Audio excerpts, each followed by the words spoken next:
presento due graditissime ospiti. Abbiamo in presenza Valentina Pilon, sindaco di San Biagio di Calalta, primo mandato centrodestra. Secondo me, se continua a seminare così, farà il secondo anche il terzo.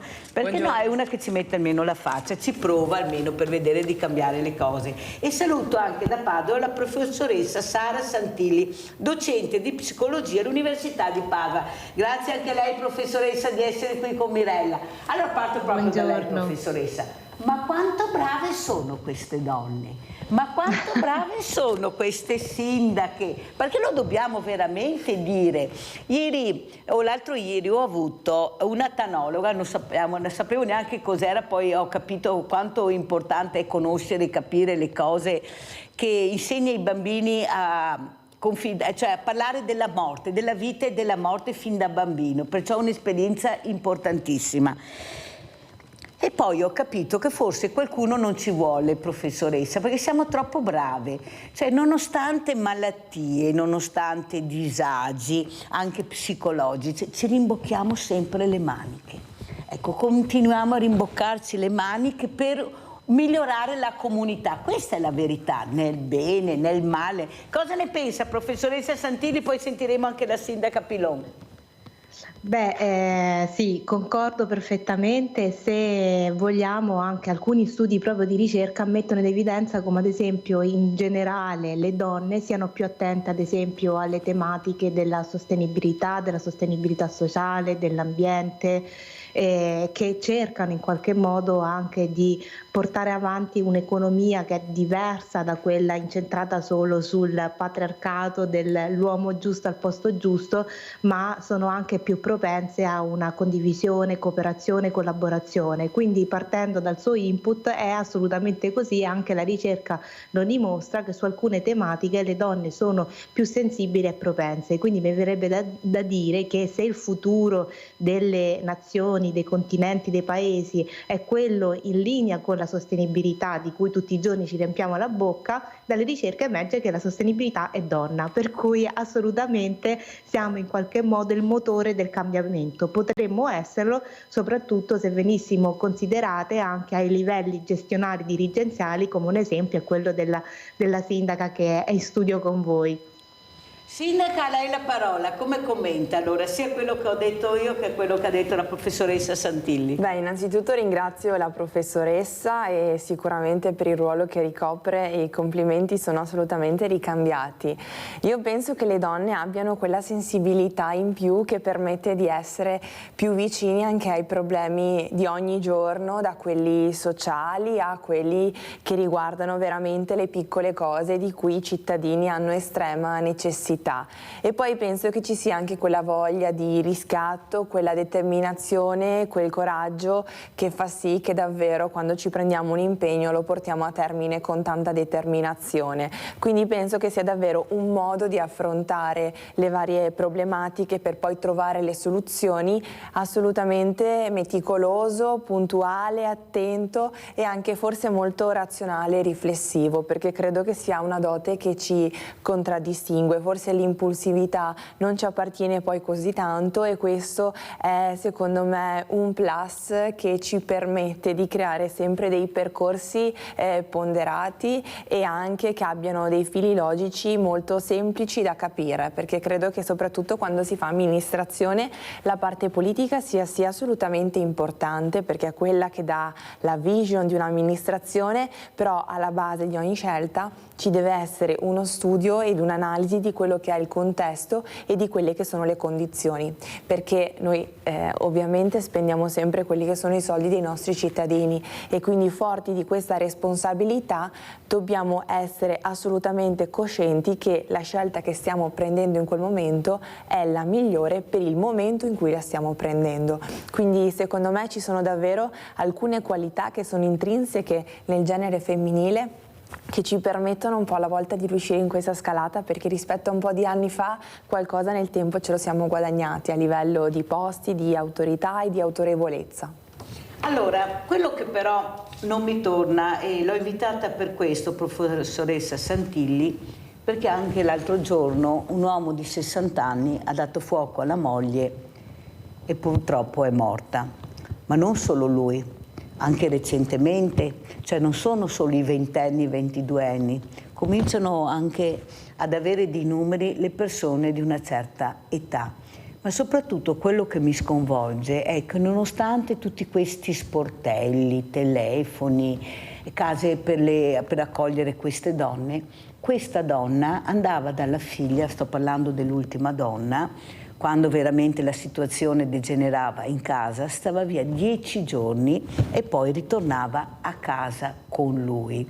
Cosa c'è che non va, che non abbiamo il coraggio di superare l'asticella per diventare libere, per toglierci questo amore tossico, come lo chiamano qualcuno, che dura da una vita, con umiliazioni, percosse, di tutto e di più, ma soprattutto questi figli che non riescono a salvare la loro madre, nonostante sappiano benissimo com'è la situazione all'interno della loro casa. Cosa c'è, secondo lei, che non riusciamo a capire che bisognerebbe che tutta la comunità facesse un passo in avanti per aiutare queste donne? Perché sennò non ce la faremo mai. Non ce la faremo. La legge non è che protegge questa donna. Inutile che vengono a raccontarmi di sto codice rosso, di sto braccialetto. Abbiamo visto, lei sorride, a me viene veramente da piangere, professoressa, perché specialmente certa politica, e lo dico alla sindaca, si riempie la bocca, sembra che la donna sia in sicurezza, panchine ormai li abbiamo in tutti i colori, che io faccio confusione a capire qual è la panchina,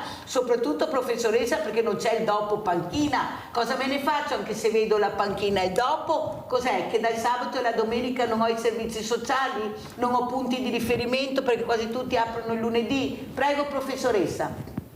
Beh, assolutamente, quello che dice lei richiama una cultura un po' dell'emergenza, no? Per cui noi lavoriamo sull'emergenza, sul caso specifico, senza un'analisi più profonda il più delle volte. Quindi la panchina a volte sono simboli, no? Che ci ricordano di una strage, ma non producono un cambiamento culturale.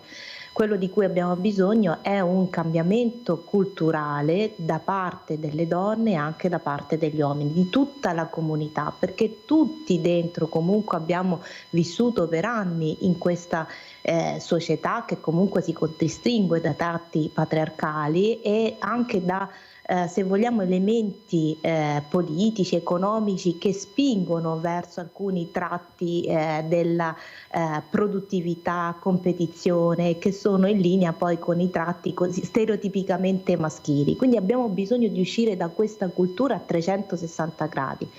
Uno, nei contesti familiari, quindi a volte quando avviene una strage, un episodio come quello che ha raccontato lei, noi parzialmente conosciamo la storia e nei sistemi familiari nasciamo, sviluppiamo, cresciamo, a volte quando il tipo di relazione, di amore che andiamo a conoscere è una relazione che si basa su manipolazioni affettive, come l'ha definita lei, relazioni tossiche, è difficile anche per le persone stesse riconoscere che quell'elemento è tossico, che c'è dell'altro, ci possono essere delle alternative. È come se le persone vivessero in una gabbia per cui non ci sono alternative, quella è la forma di amore che conoscono e quindi un processo culturale serve proprio per aiutare le persone, i figli, le generazioni anche future a capire che ci sono modalità diverse relazionali e quali sono le relazioni tossiche, manipolative dalle relazioni invece sane, anche perché il rischio quale può essere poi che uno può portare avanti quel tipo di relazione che ha avuto a che fare, con cui ha avuto esperienza nell'infanzia, e non riuscendo a riconoscere, a prendere le distanze, il rischio è quello di portare avanti con figli, nipoti e via dicendo. Quindi è un cambiamento culturale che chiede del tempo, chiede dei servizi che non sono solo emergenziali, no? Nel momento in cui riconosco che c'è un problema, quelli vanno benissimo e come dice lei c'è la legge, c'è la tutela, ci sono anche le forze dell'ordine competenti, ma poi c'è bisogno di servizi che accompagnino queste persone nel lungo percorso del riconoscimento del problema. Sappiamo che il cambiamento non avviene in 448 e non si può dire alla persona o anche ai centri antiviolenza, no, hai 8 ore per poter risolvere il problema. Non funziona così. Se abbiamo vissuto per anni in un tipo di relazione ci vuole del tempo per riconoscerle e per poter avviare un cambiamento. Professoressa, mi scusi, devo correre perché sa il tempo è tiranno, l'ora vola in questa trasmissione. trasmissione, poi vorrei sentire anche la sindaca Pilon, ma non è che forse non usciamo da quella gabbia perché c'è paura?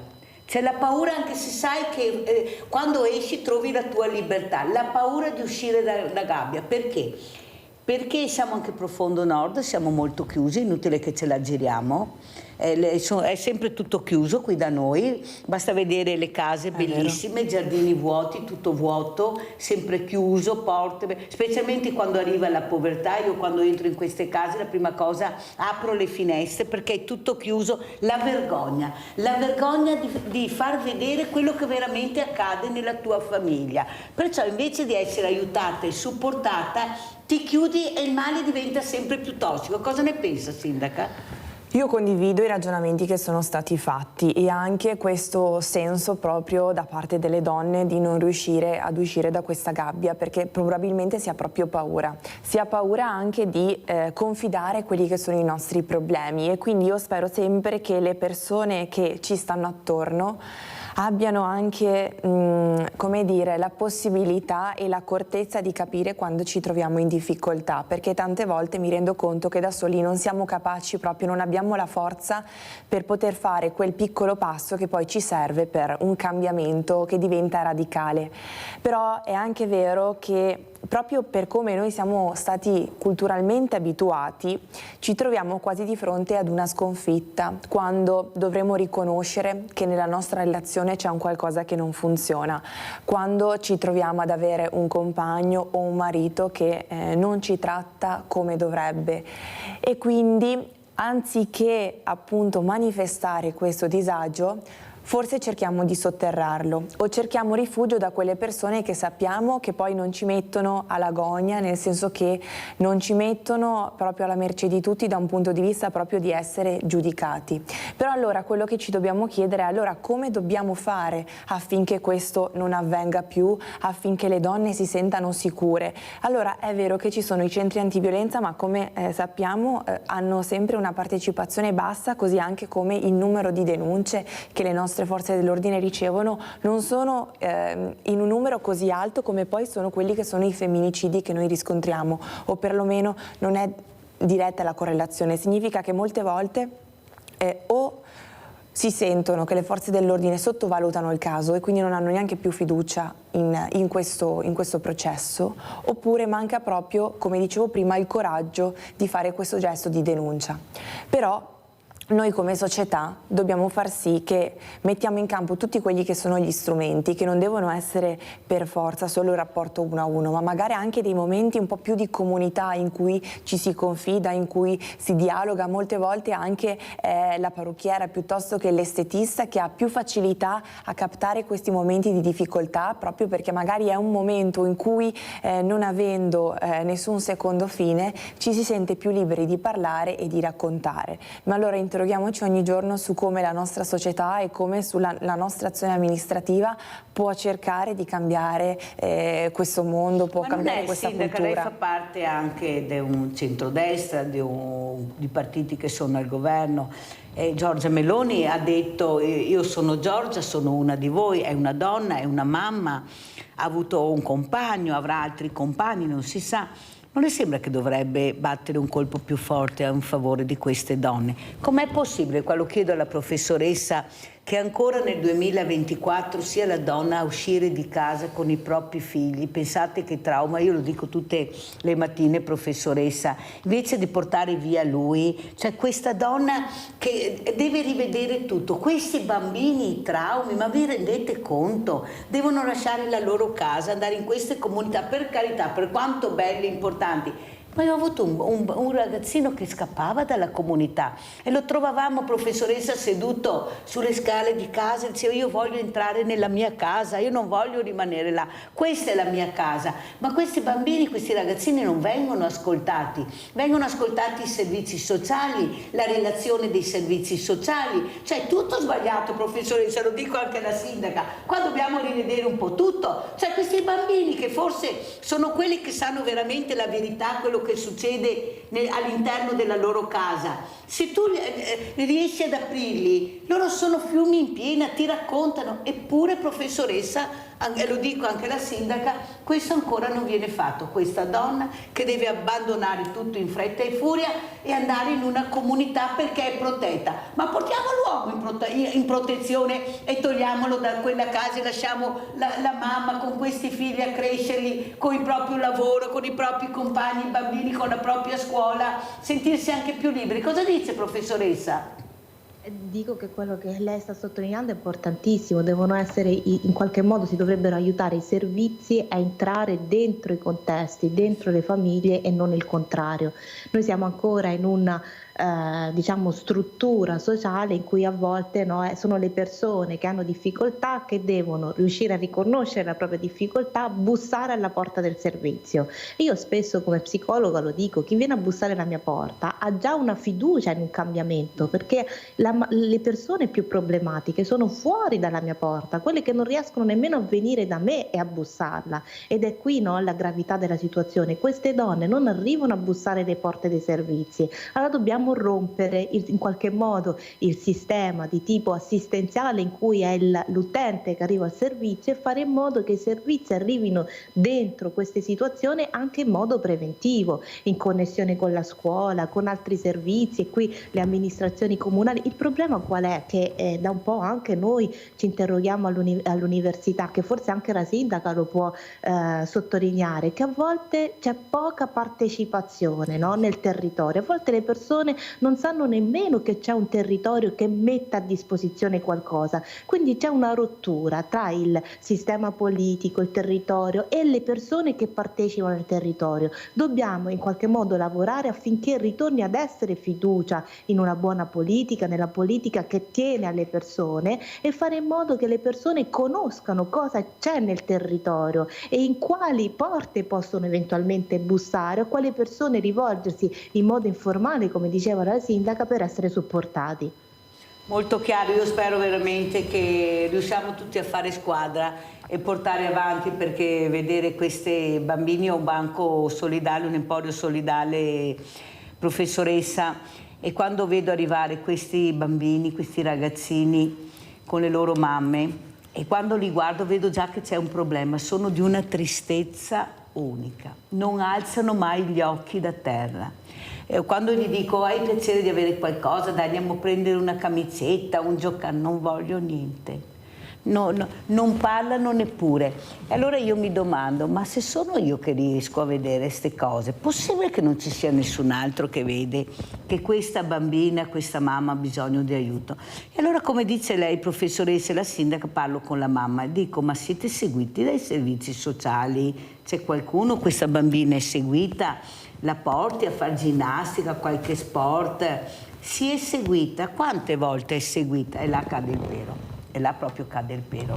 Non si ricordano chi è l'assistente. E dico, dimmi il nome dell'assistente sociale. Mamma mia, Mirella, non me lo ricordo. Come non te lo ricordi? Saprai da chi vai? Mamma mia, so servizi sociali, assistente sociale. Quanto è venuta l'ultima volta? Mesi fa. Quanti mesi? Cioè, capisce che non ci siamo proprio, professoressa. Sindaca, prima di dare la parola apro il centralino, se no mi sparano stamattina, veramente mi sparano. Abbiamo Rinaldo da Venezia, ma so che Rinaldo è paziente e delle volte bisogna anche ascoltare, come dico sempre tutte le mattine. Prego Rinaldo, un uomo. Ciao Mirella e buongiorno alle tue ospiti, che saluto con piacere. E a donna su una famiglia c'è il perno, Mirella. Una donna su una famiglia è già il perno, quello che tira avanti la famiglia, che cava via tutti i problemi. E dopo non possiamo chiamare chi che si comporta in che maniera con le donne. Quelli i vigliacchi, quelli non sono uomini. Ho 60 anni che sono con mia moglie, fra amore e 57 di matrimonio. Non ho mai avuto problemi, robe. E adesso che ho una certa età, che vado in trio, cosa che ha fatto per i miei figli, i miei nipoti, è una santa. E poi donne, ma una cosa che voglio parlare, sì, dovrebbe essere seguire, perché nella vita, giustamente, non possiamo andare più d'accordo, ma l'uomo che la colpa, che è uomo zero. Basta così Rinaldo, sei stato chiarissimo, la tua riflessione l'hai fatta, se no non riesco ad andare avanti, sono tante cose che vorremmo chiedere questa mattina. Allora sindaca, non è forse tempo veramente di fare qualcosa in più. Ad esempio dico sempre, poi sentiamo anche la professoressa, nel momento che questa donna si reca al pronto soccorso, che già sappiamo il più delle volte comincia già a raccontare la bugia per paura, sempre è quella che domina, non c'è niente da fare, la paura di dire che è stato il compagno, il marito, poi grazie a questo grande lavoro di specialisti e di tecnici del settore, diciamolo così, professoressa, questa donna comincia ad aprirsi, ma il dopo che voglio capire. Nel momento che viene dimessa, perché magari i lividi non sono tali da ricoverarla, ma sono sempre lividi perché si è arrivata là, cioè, chi è che l'accompagna nel percorso? Chi è che va a prendere questa donna e dire dai che cominciamo una nuova strada assieme per vedere come comportarci con questo? Giorgia Meloni ha usato una parola in politica infame. Io mi ricordo che ero piccola e questa parola era diffusa. Aga un infame per casa, il suo marito è un infame. Era proprio un titolo dispregiativo proprio enorme, che io me lo ricordo questa parola, io me la ricordo benissimo perché si usava quando questo uomo si comportava male o faceva degli atti impropri. Forse ci siamo un po' dimenticati di usare le parole giusto, ma con seguito però.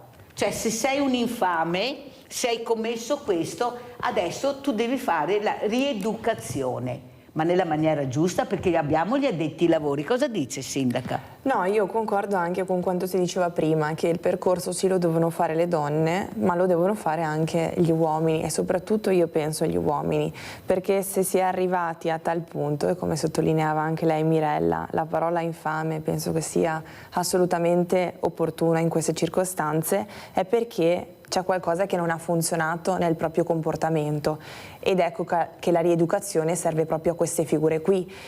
Ma come ci dobbiamo porre nei confronti, come sottolineava lei, qual è il nostro interrogativo? Come poter aiutare queste persone che escono e si trovano di fatto da sole? Però è anche vero che come la riflessione che facevamo sulle case di comunità che portano fuori da quello che è il proprio nido le figure femminili piuttosto che donna e figli, sono delle situazioni che comunque ti estraneano dalla quotidianità e dal vivere una vita come tutti vorremmo, dalla normalità che tanto desideriamo. Ma io penso che forse allora queste misure dovrebbero, come dicevo, essere attuate nei confronti dell'uomo, quindi lasciare il proprio nido alla mamma con i figli, alla donna e lavorare invece su dei percorsi che siano dedicati a chi si comporta in questo modo qui. E poi sottolineo che è proprio vero, come diceva la dottoressa prima, che si fa sempre molta fatica a trovare risposte dal territorio quando che siano gli ordini magari di psicologi, di psicoterapeuti piuttosto che di associazioni o di amministrazioni che organizzano incontri formativi o di sensibilizzazione per la cittadinanza, non si ha quella partecipazione auspicata vista la risonanza mediatica che questi temi hanno e invece magari quando c'è del diletto, c'è del divertimento, le persone invece accorrono in massa e quindi anche qui c'è un qualcosa che non funziona, nel senso che ci interroghiamo ogni giorno su come riuscire a portare questi temi dentro alle case, vicino alle famiglie e creare sempre di più all'interno dei nostri territori quel senso di comunità che ci fa sentire uniti nel momento del bisogno. Allora io le dico che sarebbe facilissimo se la sindaca Valentina Pillon avesse tanto personale a disposizione e allora fare un giro come si faceva una volta, professoressa, quei preti che venivano in casa a benedire, ma intanto durante la benedizione capivano che situazione c'era all'interno. Guardate che era così, c'era qualcuno che veniva a vedere com'era, era il prete, adesso non avevo più preti, più suore, non abbiamo più niente, siamo diminuiti anche come popolazione, io non so dove andremo a finire. Maria da Mogliano. Ciao a tutte. Ciao. Mirella, lei mi ha anticipata su quello che volevo dire. Lei ha centrato pienamente la situazione. Cioè va bene aiutare mamme e figli, ma lì bisogna intervenire sull'uomo anche, quegli scatti di rabbia che hanno, quell'istinto di odio verso la donna per magari trascorsi, magari la madre non li ha amati, eccetera, per carità.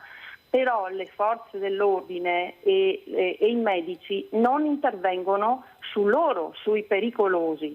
perché ok mettere in salvo queste persone, cioè lasciare la madre e i figli a casa loro, ma prendere queste persone violente e agire su loro, sulla loro rabbia, sul loro odio, sul loro passato. C'è una psicologa da Padova, c'è scritto Amore e pace, lì bisogna intervenire anche sulle scuole da bambini, educarli, i bambini devono rispettare i maschi, e le bambine devono essere rispettate dai bambini, eccetera. Il rispetto reciproco, bisogna intervenire lì adesso. Lei ha ragione, Mirella, c'è tutto da rifare.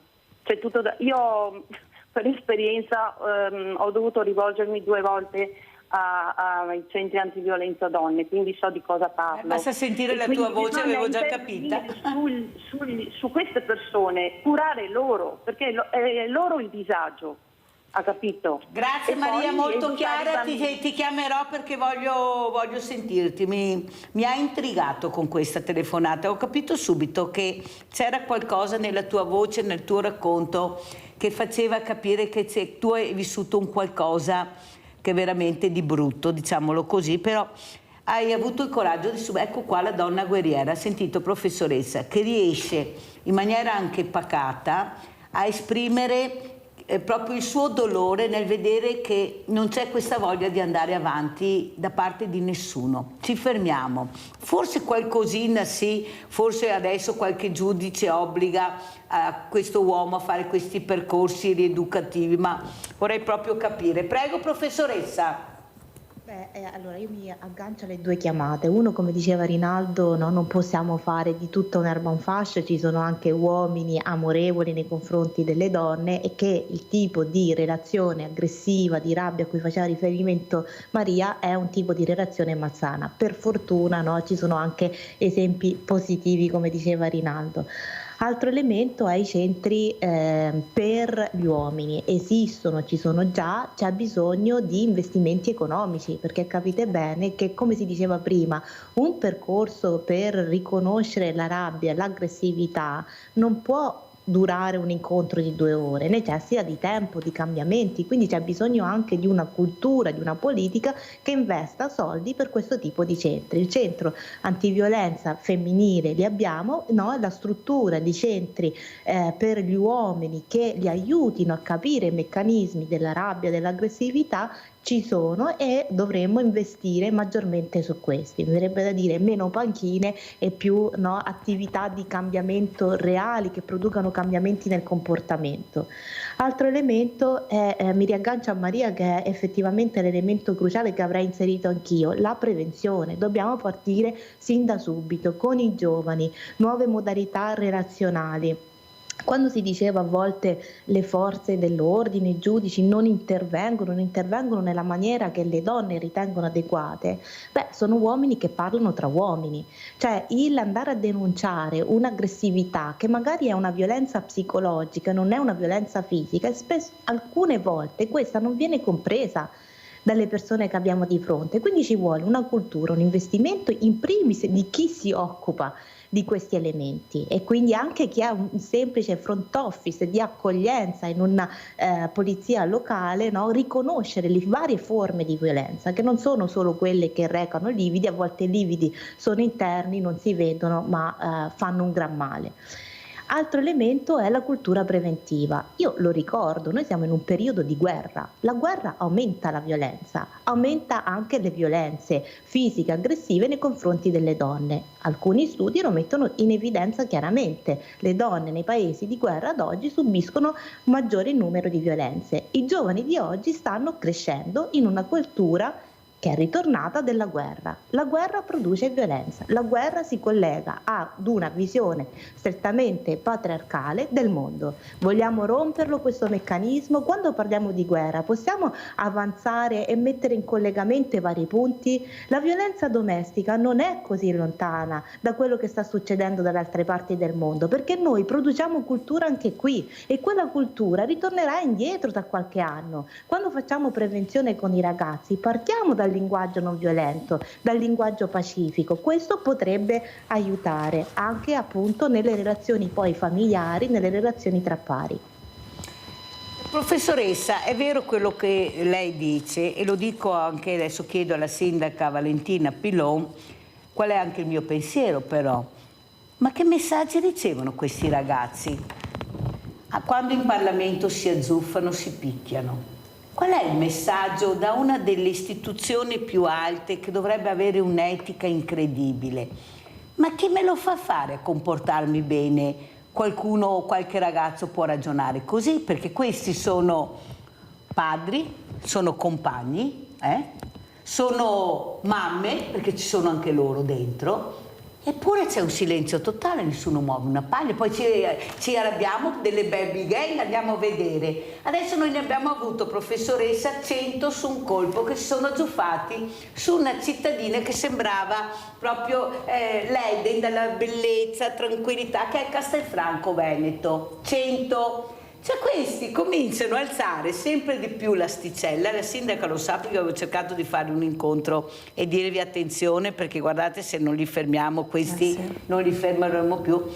Ma non mi hanno creduto, e c'erano anche tante sindache donne, perché ognuno voleva la propria visibilità. Quello che dice Mirella me lo faccio io nel mio comune, non faccio squadra, perciò non siamo arrivati a niente. Questi si spostano da un paese all'altro, sono sempre più numerosi, addirittura stanno intervenendo anche i genitori adesso, si mettono all'interno della lite. Capisce, professoressa, che forse qualcuno non ha capito niente, che bisogna fermarli? Perché io dico tutte le mattine che gli esempi buoni sono molto molto di più di quello che vediamo, anche se naturalmente l'audience, la visibilità la ricevono questi ragazzi. Però bisogna anche fermarli, perché questi gruppetti non possono tenere in mano sindaci, forze dell'ordine, ecco, scuole. Ma stiamo scherzando? Questi vanno a fare volontariato, professoressa, ma volontariato quello serio, e poi fanno sport, che così voglio vedere se la sera hanno così tanta voglia di fare quello che fanno, di uscire. E i genitori, se non riescono a fare i genitori, si obbligano, lavorano con i propri figli, aiutano la comunità nei danni che hanno arrecato, perché se non hanno soldi da pagare, troppo comodo, tanto paga mio papà, qual è il problema? No, tuo papà viene a lavorare con te, fa un corso di recupero con te, perché se non riesci a fare il genitore glielo insegniamo. Ma mi scusi, professoressa, ma è proprio così difficile fare il genitore? Oppure qualcuno fare il genitore impegna? Una volta avevano 10 figli, 12, eppure non c'era questa violenza che c'è adesso, e nessuno si poneva il problema, ma sono capaci a fare il genitore. Adesso hanno un figlio, magari a 40 anni, e dicono ma che difficile che è fare il genitore, è proprio difficile, c'è qualcosa che non va. Pubblicità.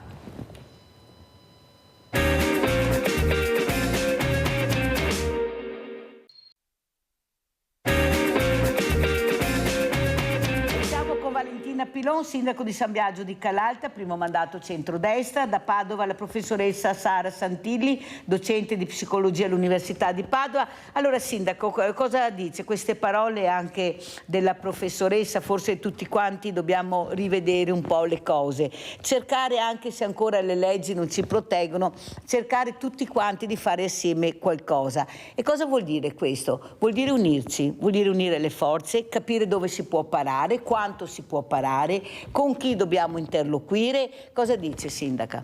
Ma io penso che è vero che il ruolo dei genitori negli ultimi anni non è più quello di un tempo, nel senso che forse hanno perso un po' di forza nei confronti dei figli a livello proprio educativo, a livello di insegnare quelli che sono i valori e quelle che sono le regole per affrontare la vita.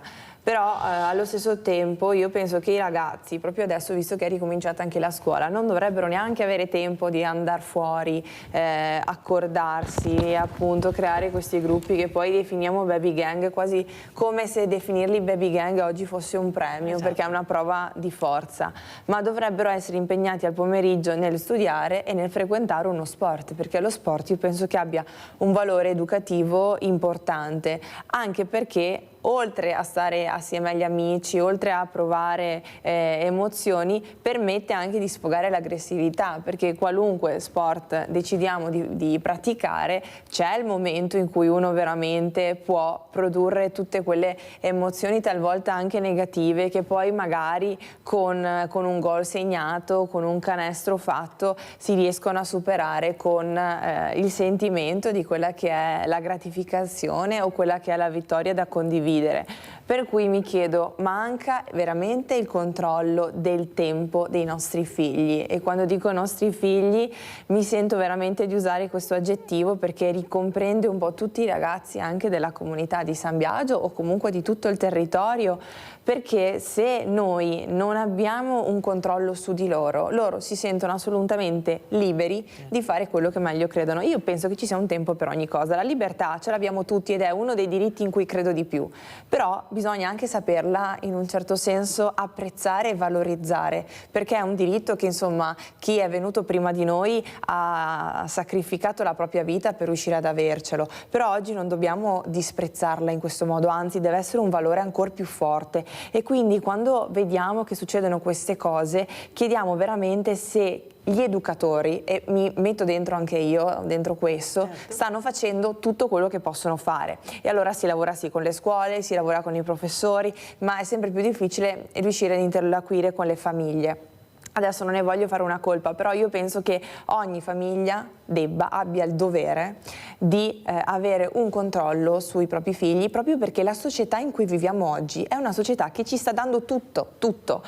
Mi ricordo i nostri nonni, anche i miei genitori non avevano le stesse possibilità che avevamo noi oggi. Io penso anche a un telefono cellulare che tutti i nostri ragazzi oggi hanno l'ultimo modello e quindi mi chiedo come mai i genitori sacrificano così tanto parte del proprio potere economico per uno status quo che i giovani vogliono avere per essere alla pari o ad essere meglio degli altri. Io ricordo nel mio piccolo che il telefono me lo sono comprata quando ho iniziato a lavorare, cioè il telefono che volevo io, e quindi è un processo secondo me di un po' di ritorno al passato, di quella sana povertà che poi ci permette di riuscire a raggiungere dei traguardi con un po' di forza e consapevolezza in più. Abbiamo Livio da Padova, vai Livio! Mirella, ciao. Ciao. Mi saluto anche le tue graziose ospiti. Caro. Dunque, si parlava prima della violenza domestica, ma la donna che è così brava, più forte dell'uomo in tante cose, perché si fa prendere dalla paura e non denuncia fin dall'inizio le violenze che subisce, eccetera? In un certo senso se lo vuole perché non capisce che rischia la vita sua e anche dei figli con un marito violento, eccetera. È questo che mi meraviglia. La donna deve avere più coraggio, deve superare la paura, tante paure che ha, perché questo le può costare la vita. Ecco, questo volevo dire. Grazie. Grazie a te Livio. Allora professoressa, sentiamo come commenta le parole sia della sindaca che del nostro Livio. Allora, parto da lì e dico che il coraggio bisogna esercitarlo, no? Per cui se una donna vive in contesti schiaccianti, la paura diventa primaria, la paura blocca, no? Sappiamo dagli esperimenti anche psicologici che i topolini che sono in gabbia, una volta che vengono sensibilizzati alla paura, al pericolo di prendere scosse elettriche, rimangono fermi. Quindi dobbiamo immaginare le donne in queste situazioni come l'esperimento dei topolini, in una gabbia in cui a furia di ricevere degli scossoni a un certo punto rimangono bloccate in quella situazione. Quindi per aiutarla a tirar fuori il coraggio è una fase successiva, bisogna portarle fuori da quella situazione per poter riflettere, rendersene conto e poi denunciare. Purtroppo non tutte le donne vivono in stesse situazioni, a volte c'è proprio la fatica di uscire fuori di casa, perché poi abbiamo anche i comportamenti controllanti, quindi non è proprio così lineare. Elemento del ripensare anche alle nuove forme di genitorialità. Io credo che i genitori non faccio una colpa ai genitori di oggi, perché la società in cui ci troviamo oggi è molto complessa. La sindaca diceva abbiamo tutto, forse abbiamo anche troppo, è troppo stroppia, no? Come si suol dire. Abbiamo bisogno di ripensare, Mirella, mi rifaccio proprio la sua parola, al senso di comunità. Cioè, che cos'è che è cambiato negli anni? Che siamo diventati sempre più individui e meno comunità. Quindi a volte si fa fatica anche a creare delle reti genitoriali. Quindi tra i genitori non ci si aiuta, non si cerca, no, un conforto, e questo senso di comunità va recuperato. Una volta i bambini giocavano per strada, no? Lo sentiamo spesso dire, però non c'era sempre il genitore. C'era un adulto, e se un adulto sgridava un giovane, quella era la voce di un adulto, al di là che fosse del proprio genitore. Oggi non c'è il rispetto nei confronti degli adulti, e gli adulti non fanno gli adulti in questo caso, non danno dei buoni esempi, come si diceva, ai genitori. Altro elemento, e mi collego, tra senso di comunità e anche violenza domestica, forse va ripensato anche il sistema scolastico. Noi abbiamo un sistema scolastico che si basa sulla società del secolo scorso, dove il più delle volte è richiesto alle madri, alle donne, perché proprio per varie scelte lavorative spesso decidono di avere più tempo a disposizione per la famiglia, per un equilibrio familiare. La scuola non è fatta per la società di oggi nella quale noi viviamo. Si diceva togliere i giovani dalla strada, dargli la possibilità di frequentare sport, attività musicali. Bene, ma non tutti i giovani hanno le stesse possibilità economiche, quindi di nuovo per poterlo fare ci vogliono investimenti. La scuola potrebbe anche essere uno strumento per ripensare il tempo libero, o attraverso la scuola riprendere questi bambini, aiutando anche le famiglie che sono in difficoltà, dove a volte le mamme non ce la fanno ad uscire dal lavoro alle 3, alle 3 e mezza. Che cosa succede a quei ragazzi se non c'è l'adulto, se non c'è il genitore, se non c'è la comunità? Quindi, come si diceva, va ripensato un po' tutto il tessuto sociale, riprendendo da dove siamo, la società in cui viviamo, che è molto avanzata, dove le donne lavorano, anche le donne lavorano e lavorano a tempo pieno, e dove anche alle donne deve essere consentito di fare una carriera, perché se continuiamo a pensare e a considerare il tetto di cristallo nell'ambito lavorativo, alle donne non sarà mai concessa una carriera, perché alle 4 devo staccare per andare a prendere i figli. Le riunioni dirigenziali non le fanno certo alle 4, appuntamenti alle 6 e mezza, 7 e mezza, 8 e mezza. Ecco, mi taccio. Però professoressa, e lo chiedo anche alla sindaca Pilon, al sindaco Pilon, non so, sindaco o sindaca, mi sono dimenticata di chiedere, sindaco. Eppure c'è qualcosa che potremmo fare, perché abbiamo il mondo del volontariato, dell'associazionismo, dove questi ragazzi a scelta, possibile che non ci sia niente che li intrighi, la musica, la pittura, eppure la musica, basta vedere i concerti, quanto amano questa musica, cerchiamo di vedere quale musica, cosa offrirgli. Abbiamo queste associazioni. Allora vi faccio vedere questa, perché poi avrò ospite questo caro amico, ma veramente caro amico, Tullio Giacomini, questo uomo che in tempi non sospetti ha messo in piedi questa associazione, il Quadrifoglio, per aiutare le fragilità, ma non si è fermato, professoressa. Nel silenzio di tutti ha iniziato a percorrere il percorso della cultura con la musica. Andiamo a vedere questa orchestra, questo concerto che ci sarà venerdì al Teatro del Monaco alle 21, proprio per dare aiuto anche alla Fondazione dei Tessuti, la banca dei tessuti che abbiamo anche a Treviso. Andiamo a vedere cosa è riuscito a fare Tullio Giacomini, perché è un'idea meravigliosa.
fatta di sorpassi.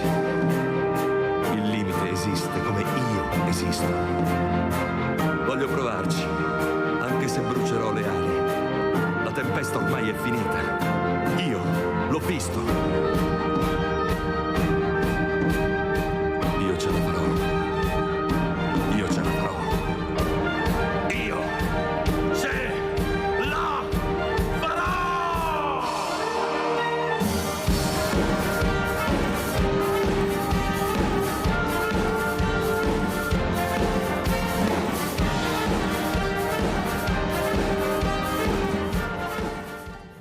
Abbiamo Leone da Trebasele che prima di commentare questa meraviglia di orchestra fatta di giovani, poi avremo anche il presidente Tullio Giacomini ospite, che ringrazio veramente. Allora, vai Leone. Ciao Mirella, grazie. Ciao, grazie a te, scusa se ti ho fatto aspettare. No, non c'è problema. Grazie per la musica, stile meraviglia e di poco. Sì. Grazie Mirella. Allora, adesso con le donne, che bisognerebbe avere questi centri dove mettere gli uomini, ma è come solito, non ci sono i soldi. Non ci sono i soldi. In questo paese non ci sono mai i soldi. E perché non ci sono i soldi? Perché ci sono a Roma posti dove si sprecano. Il Palazzo del Quirinale che costa 4 volte quello che costa Buckingham Palace, ma non c'è nessuno che mi ascolta. Allora, il mondo della donna però è molto complesso. Allora, ci sono donne che gli uomini buoni non li vogliono. Perché io conosco una donna che aveva un ragazzo molto bello, molto bravo, molto buono, l'ha lasciato per prendersene uno violento e adesso la picchia. Però lei non ha mai denunciato e mai lo denuncerà, perché se l'è scelto lei. Allora lì hai una psicologa che ci spieghi questo, perché insomma non so cosa dire. Ci siamo Ciao, anche innamorate ragazzi. del carceriere, per questo non ci facciamo mancare niente quando ce la mettiamo tutta, Grazie Rinaldo, perché Rinaldo Leone, grazie per questa telefonata, perché veramente dobbiamo riflettere anche su questo. Che siamo veramente, professoressa Santelli? Perché quando vogliamo farci male ce lo facciamo, Non dare l'ultima chance, non andare da sola, sempre sole, ultima chance. Prego, professoressa.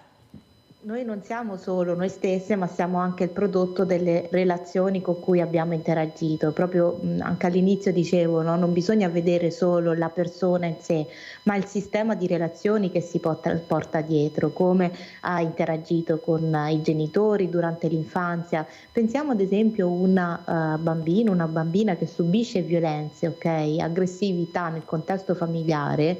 Per lui quello è la forma, per lei quella è la forma di amore. Quindi molto probabilmente in età adulta potrebbe andarsi a ritrovare nelle stesse dinamiche relazionali, perché non ha avuto modo di fare esperienze diverse. E per cui il lavoro psicologico dietro, capite che non si conclude in 4-4-8, bisogna aiutare le persone a prendere le distanze da quei meccanismi che sono malsani per la persona, ma bisogna dargli la possibilità anche di vivere esperienze diverse. Altrimenti rischia proprio di perpetuare gli stessi comportamenti o ritrovarsi nelle stesse situazioni, proprio perché è quello l'esempio che noi abbiamo. Se io ho un esempio amorevole, molto probabilmente andrò nella mia vita a cercarmi quei partner amorevoli. Se invece ho un tipo di relazione aggressiva, che però per me è l'esempio di amorevolezza, il rischio è proprio quello poi di andare a ripristinare quelle forme di relazioni. Professoressa, in merito a questa orchestra meravigliosa fatta di ragazzi, ecco, io ho avuto anche un altro ragazzo, un ricercatore, e ha scoperto una stella variabile. E sa cosa mi ha detto? Mi ha detto: guarda Mirella, un ragazzino, se io fossi andato su Google non avrei mai pensato di fare quello che ho fatto, perché non mi intrigava abbastanza.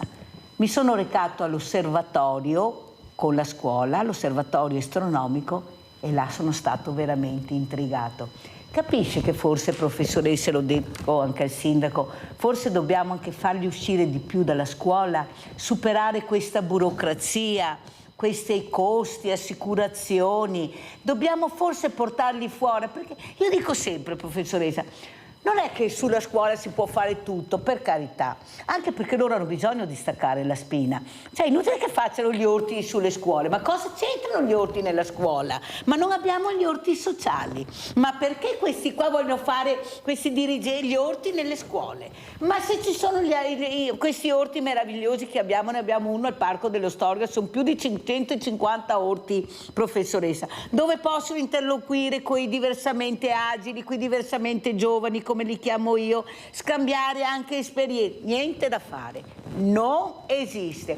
Tutto là lo faccio io perché sono la più brava, la più bella, la più buona, e così ce li troviamo poi con le baby gang. Perché? Perché non hanno la possibilità di pagarsi. Abbiamo visto questa orchestra. Allora, se noi riuscissimo anche a supportare chi ha queste idee, di farli conoscere, di fargli apprezzare, ha visto quanti ragazzini ci sono che suonano? Allora, è possibile che non riusciamo a cooperarne qualcuno in più? Prego, Sindaco. Beh, è bellissimo vedere queste immagini di questa orchestra, veramente fa bene al cuore e all'anima, e credo davvero che queste iniziative qui dobbiamo assolutamente sostenerle. Beh, ho sentito che sabato c'è il concerto, venerdì c'è il concerto al Del Monaco alle 21, e quindi vorrei proprio partecipare per poter assistere dal vivo a questa meravigliosa sinfonia, non solo di strumenti, ma penso poi anche a livello di anime, a livello di umanità. Complimenti davvero al maestro, al presidente, a chi che poi mette conoscerà, però anima, quando uscirà lo conoscerà. Anima e corpo, e sì. portiamo anche sul territorio queste iniziative qua, che non rimangano solo dentro un teatro, ma avviciniamo sempre di più, creiamo opportunità per i nostri giovani, in modo tale che possano vedere, possano sentire vicini che c'è anche qualcos'altro, e questi sono i begli esempi positivi che dobbiamo promuovere, dobbiamo far conoscere. Un'altra cosa, prima di lasciarla, professoressa, volevo sentire cosa ne pensa. Allora, io molte volte, è che poi dopo mi fermo perché dico adesso mi faccio male un'altra volta, meglio che stia buona, perché a me piace, cioè non c'è niente da fare, mi piace farmi male, superare i paletti però e rialzarmi. Quando ci sono le sagre, ad esempio, dove tu veramente vedi che la comunità si riunisce, là riusciamo a portare la comunità dappertutto, strapieni, e dove? Nello stand enogastronomico c'è un disastro di gente, e vedi le famiglie riunite, vedi famiglie che si incontrano, e io osservo molto, professoressa, e dico, ma perché nessuno si è pensato di porre un tema importante come possono essere i femminicidi, nell'occasione dove riusciamo a captare tante persone, tante famiglie, chissà, non tutte saranno le famiglie del Mulino Bianco, cosa nasconderanno sotto questa salsiccia polenta, questo sorriso forzato magari che vedi, questa lite che c'è stata poco tempo prima in casa, prima di uscire, perché devi trovarti con i familiari, con gli amici, ma vedi che c'è qualcosa che non va. Cioè io le noto queste cose, non so, forse ho qualcosa che non va, ma io le noto, questa tristezza nonostante questa allegria, questi occhi abbassati sul piatto che non parlano, ecco, questo compagno che guarda male o lei guarda male il compagno, il marito. C'è qualcosa che si potrebbe fare, invece cosa si fa? Solo allegria. Quella sera è dedicata all'allegria, non si deve staccare la spina su niente. Ma quando le prendiamo tutte queste persone, i consultori non ci sono più o pochissimi, sarebbe proprio l'attimo. E vorrei vedere, professoressa, cosa ne pensa anche il sindaco, se dicessimo alle donne, chi di voi ha problemi in famiglia, quanti avrebbero coraggio di alzare la mano?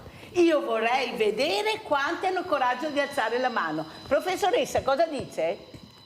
Pochissime avrebbero il coraggio di alzare la mano, perché a volte si ritiene che magari il problema che vivo io non è così grave, che c'è sempre qualcosa di più, no? E quindi ci si copre dietro questo vetro che magari tutto sommato, no, a me va bene.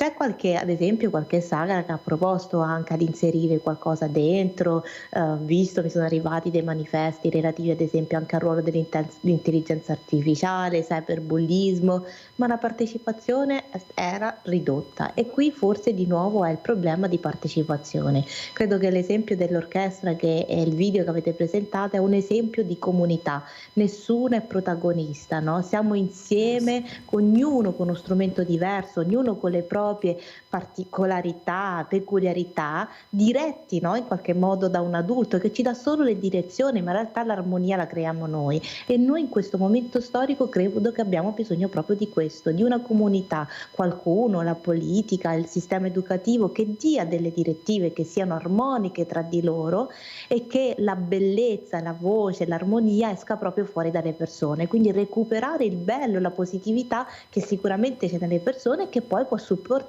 le persone più fragili, più vulnerabili, a non avere paura, a non nascondersi, e allora poi sì che possiamo creare delle sagre, dei momenti in cui ci sia la partecipazione.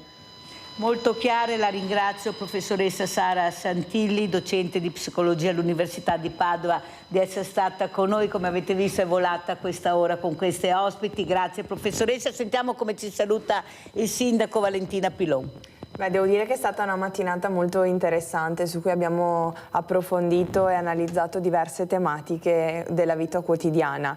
Io prendo un impegno questa mattina di cercare di portare questi esempi positivi e con dei risvolti sociali importanti nel nostro territorio, per cercare proprio di far emergere la positività di queste iniziative e allo stesso tempo di farle conoscere per avvicinare e fare sempre più comunità. Fare amministrazione non sono solo le grandi opere pubbliche, ma è anche riuscire a tessere questo tessuto sociale per il bene comune, e quindi in una parola l'ha chiuso con comunità. Grazie anche al sindaco Valentina Pilon, sindaco di San Biagio di Calalta, primo mandato centrodestra. Dobbiamo fare squadra, noi almeno ci proviamo. Pubblicità. Grazie.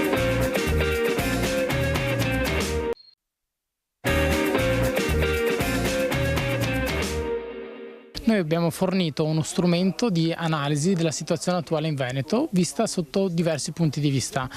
Certamente c'è un problema, presenza delle mafie in Veneto, questo problema riguarda anche una presenza in parte del tessuto economico e imprenditoriale del nostro territorio, e quindi vogliamo fornire ai cittadini, alle istituzioni, ai soggetti economici un elemento in più per poter valutare perché e come sono presenti le mafie oggi. Durante e dopo la pandemia il crimine in Veneto è aumentato significativamente. Secondo la ricerca Sguardo d'Insieme curata da Libera, i reati spia come usura, estorsione, riciclaggio di denaro, truffe e frodi informatiche sono cresciute del 68% nel biennio 2022-2023 rispetto al periodo pre-pandemico, raggiungendo quasi 56.000 casi. Le interdittive antimafia sono aumentate da 21 a 270 e le segnalazioni sospette sono salite del 29%. Anche i reati ambientali e i cybercrime sono in crescita, evidenziando come la pandemia abbia favorito l'espansione delle attività criminali. Pensatevi da un dato, nel 2014 erano 88 i beni immobili confiscati alle mafie in Veneto,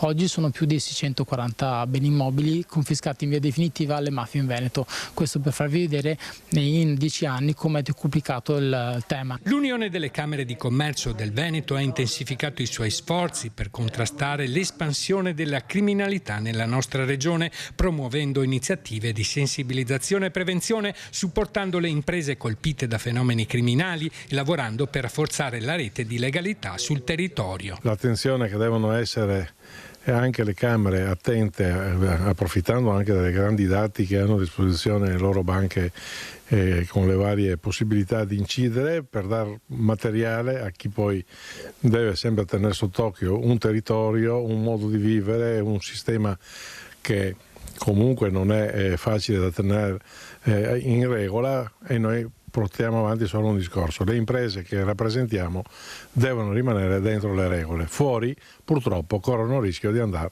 nelle secche che non possono essere altro che sabbie mobili di difficile soluzione. Ed è con noi l'avvocato Marco Lombardo, referente Libera Veneto. Buongiorno avvocato, grazie. Allora si apre questo autunno molto caldo, com'è la situazione del vostro osservatorio, avvocato Lombardo? Perché sembrava una volta che la mafia, l''ndrangheta, la camorra fossero cose che riguardavano solo il sud, il centro-sud, invece vediamo che il nord veramente è un po' circondato, o sbaglio avvocato? Allora, intanto buongiorno a tutti, grazie dell'invito. Più che circondato, le mafie sono presenti anche da noi e non da ieri o dall'altro ieri, ma purtroppo da un paio di decenni in pianta stabile. Parlo del Veneto, la situazione in Lombardia e in Piemonte purtroppo è ancora più grave rispetto alla situazione che abbiamo noi in Veneto. È un fenomeno che non è soltanto territoriale o regionale, ma che riguarda tutto il territorio nazionale e alcune zone d'Europa e extra Unione Europea. D'altra parte le mafie si muovono dove c'è benessere, dove circola denaro. C'è qualcuno, secondo lei, avvocato Lombardo, che doveva prevenire? Perché il fenomeno si sta allargando, non mi sembra che stia diminuendo. Ecco, questo fenomeno che forse è un po' sottovalutato, ecco, e poi la comunità ne paga i danni, però, prego. Allora, il fenomeno è certamente sottovalutato. In primis spetta alla politica dare l'indirizzo generale per un'attenzione della cittadinanza, del mondo delle imprese e aiutare sempre più le forze dell'ordine e la magistratura a poter intervenire tempestivamente. Ma il problema non è soltanto la repressione, il problema è la prevenzione. Quando noi abbiamo un tessuto sociale e economico che non pensa che la mafia sia un problema del territorio dove si vive, allora già di fatto si parte, non dico sconfitti, ma in ritardo. E secondo lei i giovani come rispondono a questo problema? Lo sanno, lo conoscono, se ne parla negli istituti scolastici, diciamo anche di un certo livello? Beh, allora gli studenti conoscono per sentito dire il fenomeno. Bisogna fare un'attività formativa importante, cosa che noi ad esempio come realtà associativa stiamo facendo. Pensate che negli ultimi 3 anni abbiamo fatto attività formativa per circa 11.000 studenti in Veneto e quest'anno stiamo iniziando a fare un percorso che coinvolgerà altri 4.500 studenti delle scuole superiori di tutte e 7 le province del Veneto.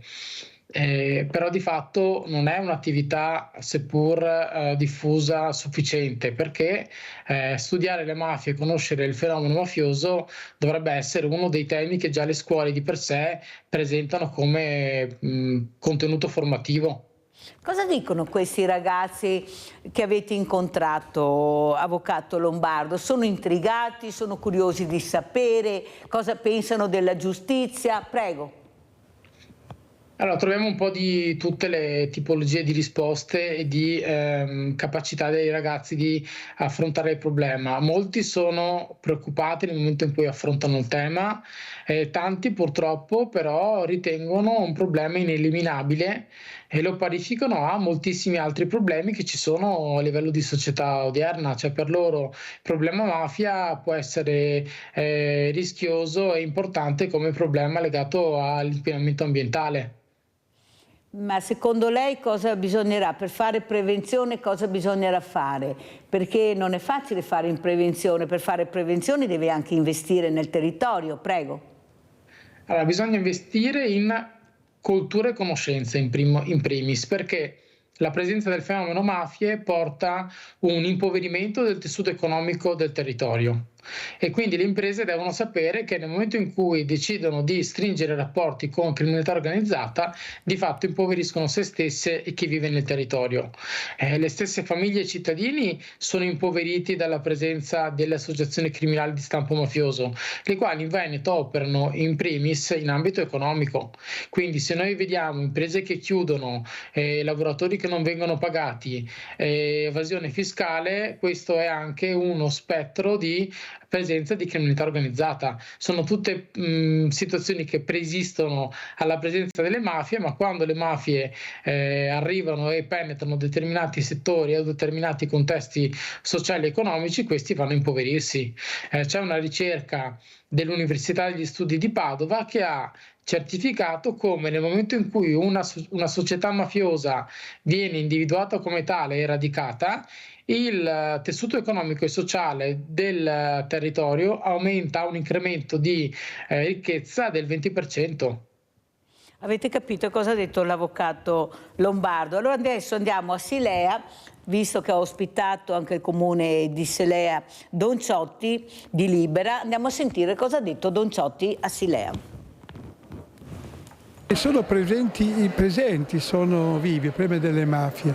Ce lo ricorda anche il procuratore della direzione distrettuale di questo ampio territorio, che dice con chiarezza che c'è una presenza criminale non indifferente, ma che denuncia anche in modo corretto, attento, puntuale l'insufficienza di un ruolo della società civile. Legalità, giustizia, libertà e responsabilità sono i temi affrontati nel lungo discorso tenuto ai ragazzi di terza media e ai cittadini di Silea all'auditorium parrocchiale per la nascita del Presidio di Libera, associazione di promozione sociale contro le mafie.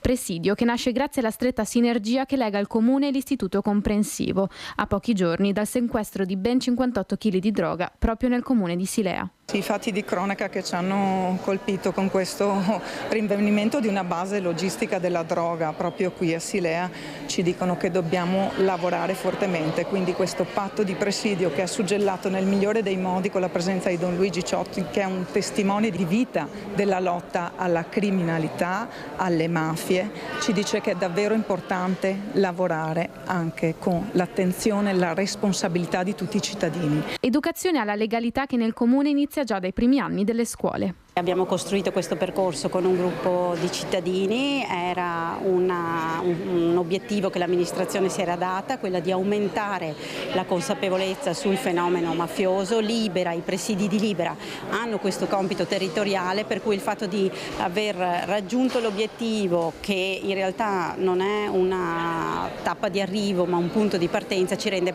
particolarmente orgogliosi. Secondo noi la democrazia è un po' a rischio. Non è data per scontata e va difesa ogni giorno, e quindi sviluppare un profondo senso di appartenenza allo Stato da parte di tutti i cittadini è il primo passo per poter costruire educazione alla legalità permanente. Democrazia e legalità che, come ricorda Don Ciotti, sono sancite già dalla Costituzione. Abbiamo un testo importante che deve essere però vissuto, tradotto nella concretezza, che è la Costituzione italiana. Io dico che sempre il primo vero testo antimafia venisse applicato fino in fondo, perché lì ci sono le regole, i paletti, le strade, i percorsi per affrontare tutti questi mali, per affermare la positività dei nostri percorsi. Avvocato Lombardo, prima si parlava col sindaco Valentina Pilon di San Biagio di Calalta e la professoressa Sara Santilli, docente di psicologia all'Università di Padova, di comunità.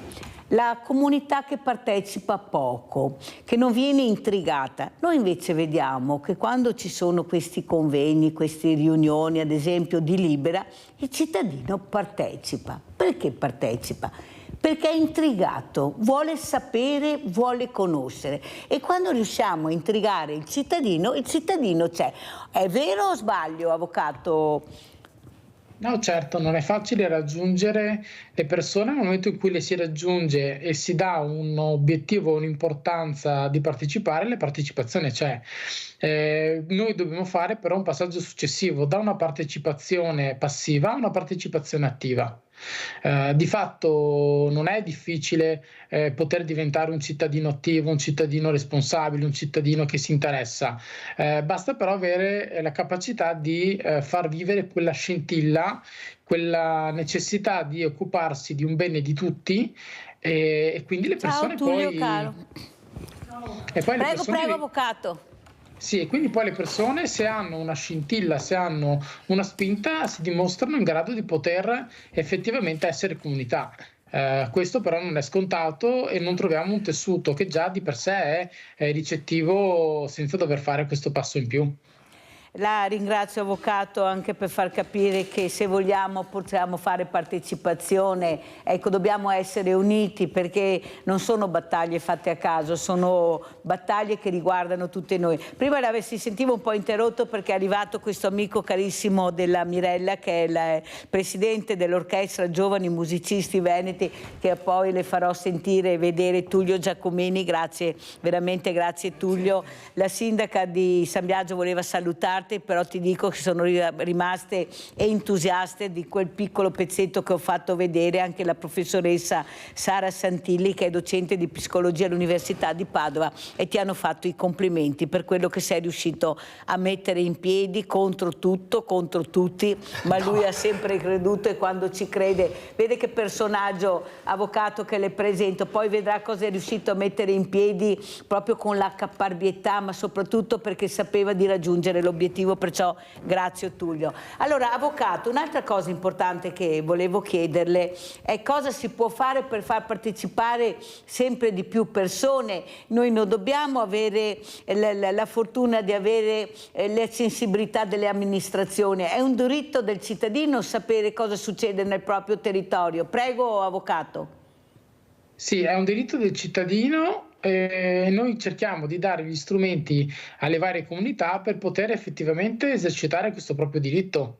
Faccio un esempio, ne abbiamo parlato, penso, a un incontro con lei di qualche mese fa. Noi abbiamo promosso una campagna insieme a una ventina di associazioni ambientaliste per chiedere una pubblicazione di dati sui lavori per le Olimpiadi Milano-Cortina. Siamo in attesa appunto che quindi Fondazione Milano Cortina e Simicono pubblichino questo portale per i cittadini, in maniera tale che i cittadini poi possano verificare come sono le opere pubbliche che si stanno realizzando nei loro territori, se sono in tempo oppure no, quali sono le imprese che stanno lavorando, se ci sono rischi di presenza di attività corruttive o mafiose, cioè la possibilità di messa a disposizione dei dati che sono per il cittadino, che la legge prevede siano pubblici.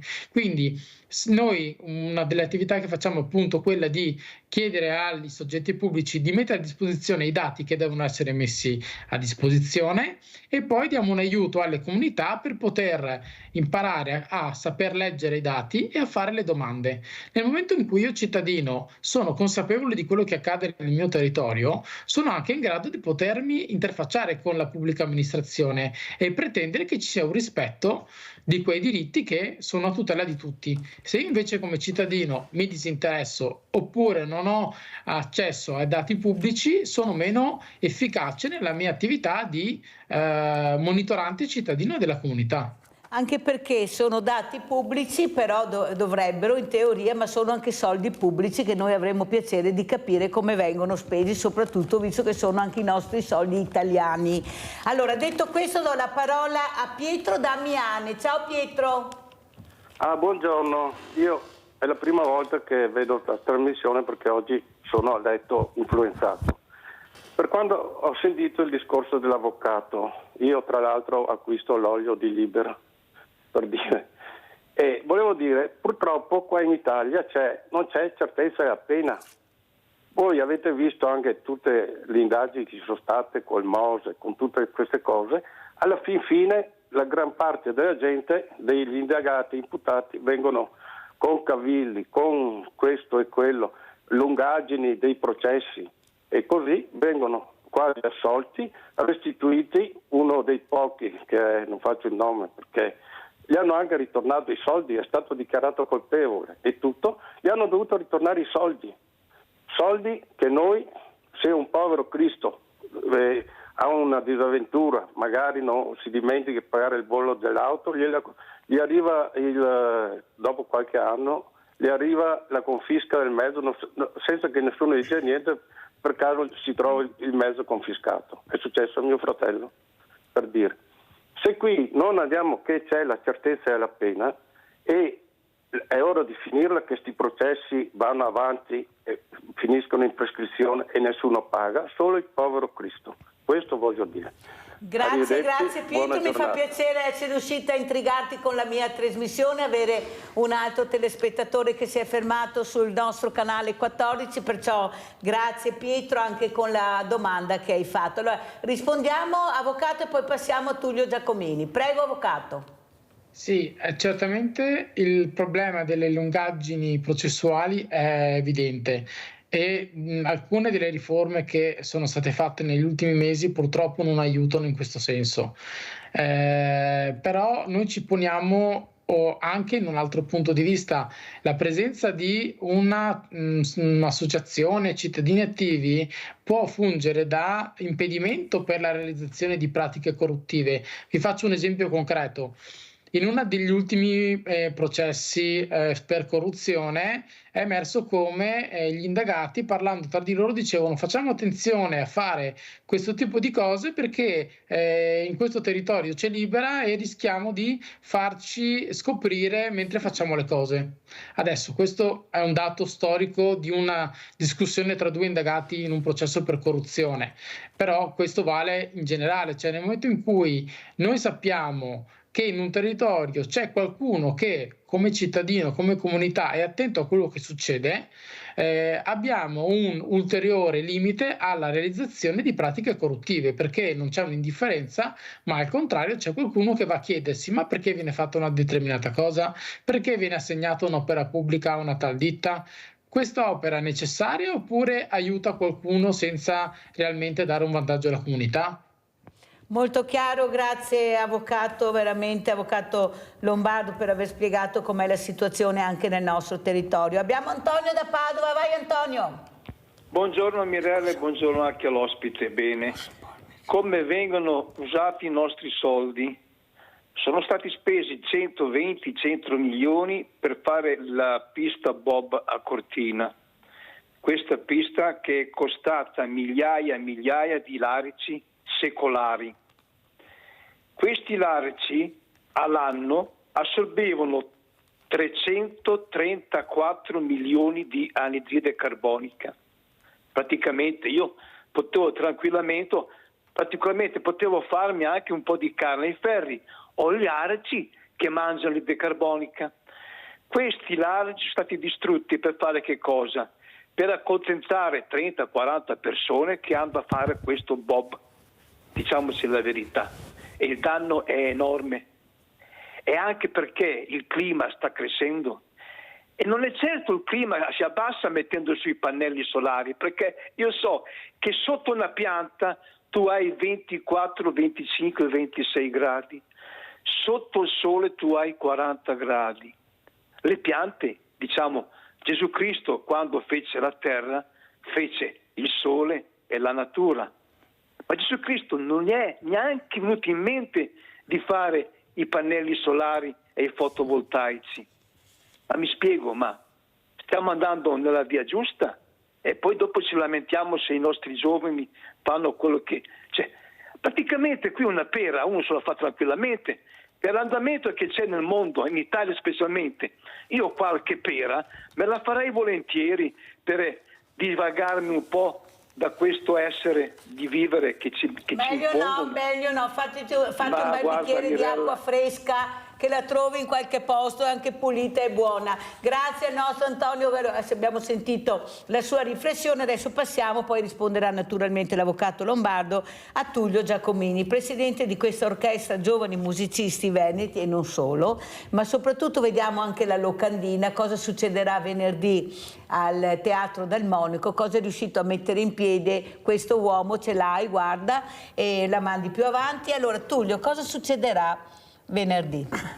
Niente, venerdì faremo un concerto come tanti altri concerti, ne facciamo in media 10-12 l'anno nel periodo scolastico perché come vedete la media d'età è dai 12 ai 20 anni, quindi sono ragazzi che vanno a scuola e quindi d'estate anche loro fanno ferie, vacanze e quindi lavorano praticamente solo nel periodo scolastico. Noi li riuniamo ogni 15 giorni per fare delle prove e dopo le prove naturalmente ci offriamo per fare dei concerti.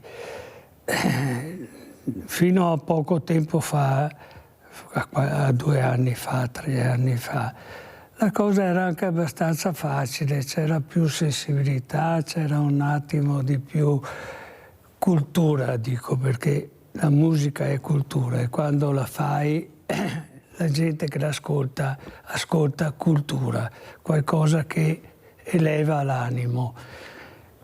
E adesso è più difficile perché a quanto pare sembra che la cultura debba essere una cosa gratuita per la gente. La cultura costa. Quando io vado a fare un concerto devo chiedere qualcosa. E invece la gente pensa che la cultura sia una cosa che non va pagata. Forse non sanno cosa c'è dietro la cultura. Cosa c'è di sacrifici, di impegni, di spese. Per fare un concerto, per esempio, bisogna pagare la SIAE. La SIAE è una spesa enorme, stupida per conto mio, ma comunque la SIAE ha i suoi diritti e pretende dei soldi. Devi pagare i pompieri, questo è giusto anche questo. Tutte sono cose giuste, però sono cose che impediscono a dei dilettanti come siamo noi, impediscono di fare qualcosa di più. E noi vorremmo fare qualcosa di più, perché in questo caso parliamo di giovani che noi vogliamo educare alla musica, perché è una cosa bellissima, e vogliamo educare anche nel loro comportamento, anche nel loro comportamento reciproco. E guardate che la musica unisce come poche altre cose. L'orchestra è un insieme di suoni che vanno considerati come un tutt'uno. Per fare questo bisogna che ci sia armonia assoluta e comprensione fra gli orchestrali. Ecco, quanto... Più chiaro di così non poteva parlare il nostro Tullio Giacomini, allora andiamo a vedere questo video, Orchestra Giovani Musicisti.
Avete visto e sentito che meraviglia, ed è con noi anche il direttore Francesco Pavan, questo direttore meraviglioso, giovane. Lui ha detto no Mirella, come no, guardatelo, se non è cosa dici Tullio, se non è giovane Francesco Pavan. Allora la passione... Giovane ma con tanto carisma e tanto fascino per i ragazzi, ecco, e questo è capito? importante. E questo è bravissimo Tullio che l'hai aggiunto a quello che stavo dicendo io.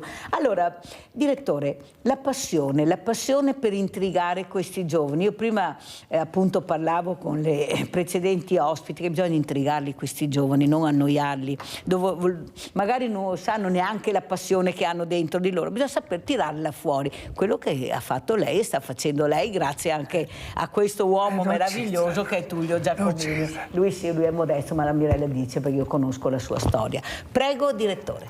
Ma allora, intanto c'è da dire che è una collaborazione, non sono solo io, ci sono tanti miei colleghi con cui lavoriamo assieme, pensiamo insieme, ragioniamo anche insieme a Tullio ovviamente, perché c'è un progetto dietro.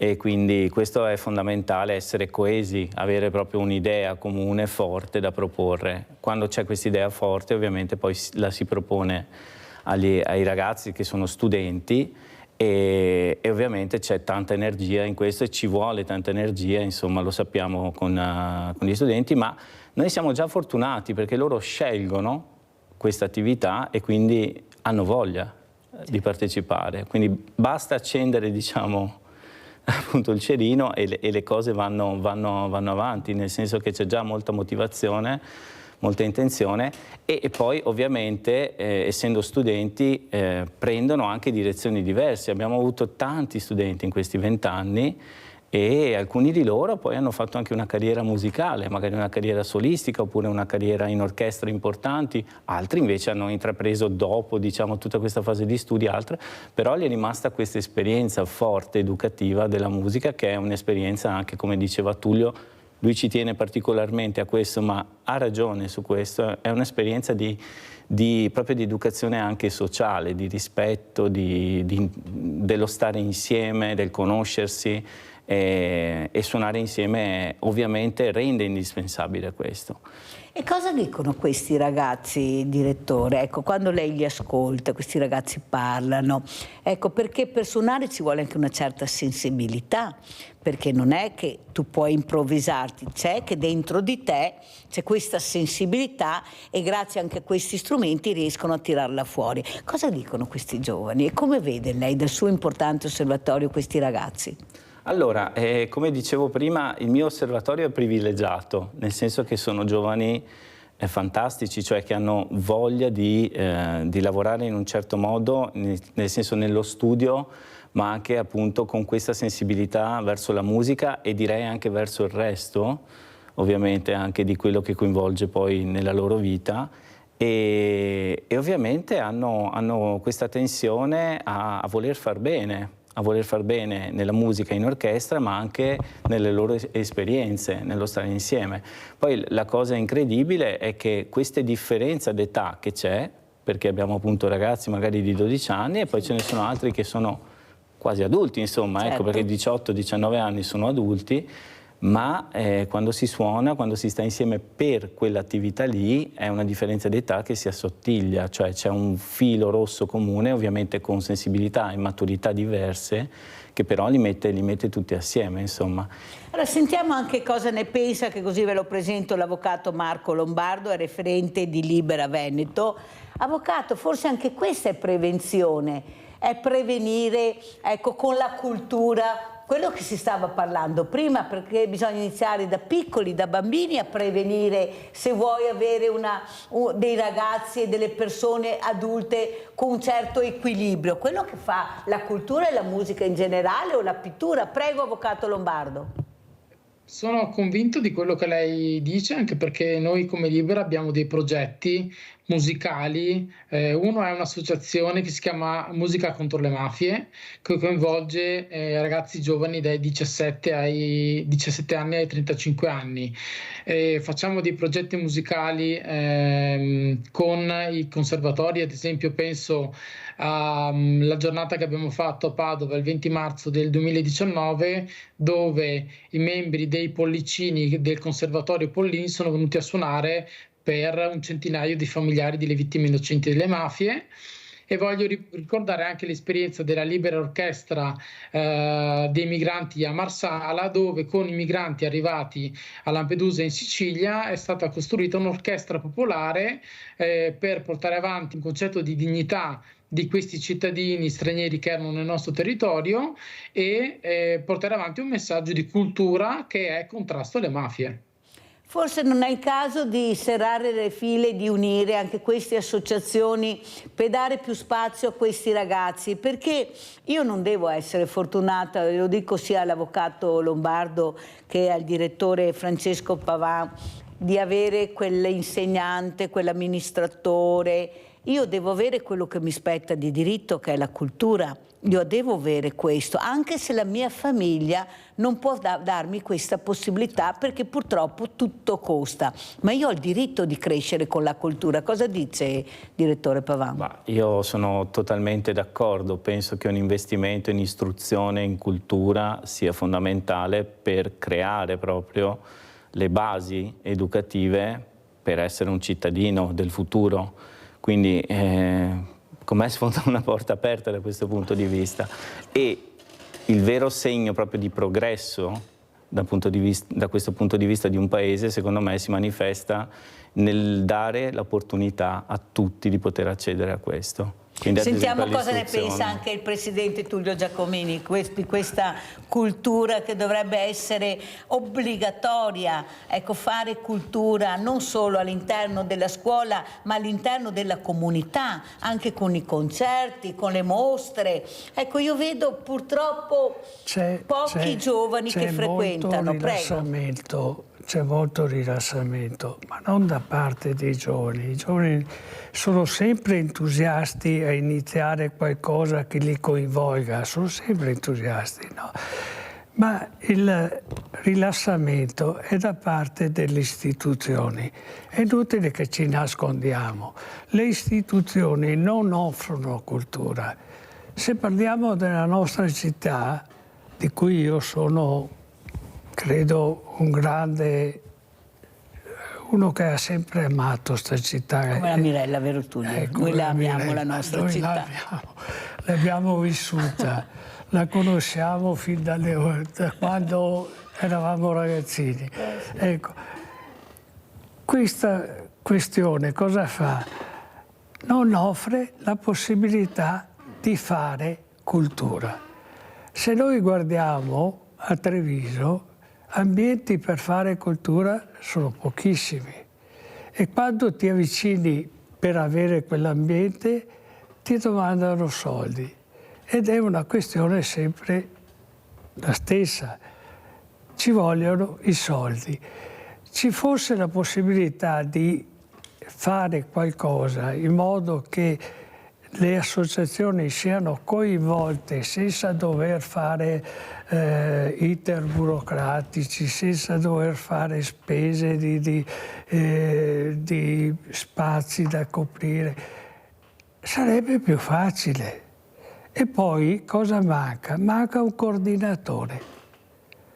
Cioè ci vorrebbe che da parte degli amministratori ci fosse qualcuno che raccoglie tutte le realtà che ci sono nella città, le valuta, le mette assieme, le seleziona per settori, li mette assieme i settori, e fra i settori fa in modo che ci sia una collaborazione. E invece no, qua pare che ognuno debba avere il suo giardinetto, ognuno vive per conto suo, e non si sa chi c'è fuori dalla porta. Io ho chiesto, e lo dico perché è giusto che lo dica, io ho chiesto ai vari assessori, specie gli ultimi, di mettermi in contatto con le realtà che fanno musica per i giovani, per esempio le scuole a indirizzo musicali, il Manzato stesso, scuole, tutti quegli istituti, quegli gruppi che fanno musica. No? Ho chiesto, facci incontrare, fai in modo che possiamo dialogare fra di noi. Se per esempio io offro dei posti in orchestra come per esempio fosse un ingaggio temporaneo, così vengono a fare un'esperienza in più. Chi fa musica anche da solo, fare musica ogni tanto in gruppo credo sia un lato positivo. Ecco, muore tutto là. Sì, si fa fatica a fare squadra perché qualcuno, caro Tullio, tu lo sai come la penso, non vuole che facciamo squadra. Questa è la realtà. Non è che non si può, è che non si vuole, che è diverso. Allora andiamo a vedere anche questo video, sempre il secondo video, di giovani musicisti veneti. Avete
Ho fatto aspettare anche Giusy, ma non potevo interrompere questa meraviglia. Vai Giusy! Ciao Mirella, buongiorno ai tuoi ospiti. Allora, quella ragazza tedesca con 3 morti sullo stomaco, alla fine ha preso 4 anni, ha ammazzato 3 persone. Poi le baby gang che mettono sotto i piedi tutte le autorità di vigilanza. Ma quando mettono a posto queste leggi qua? Se dicono sempre ma la legge è così, ma andiamo avanti così, ci fanno ammazzare tutti. I ladri li prendi, li metti in galera, che in galera. Non si può andare avanti così, Mirella. Dopo tu dici che Treviso è tranquilla. Io adesso ho paura delle baby gang perché ti fermano, ti bastonano, fanno di tutto e di più, dappertutto, non solo a Treviso.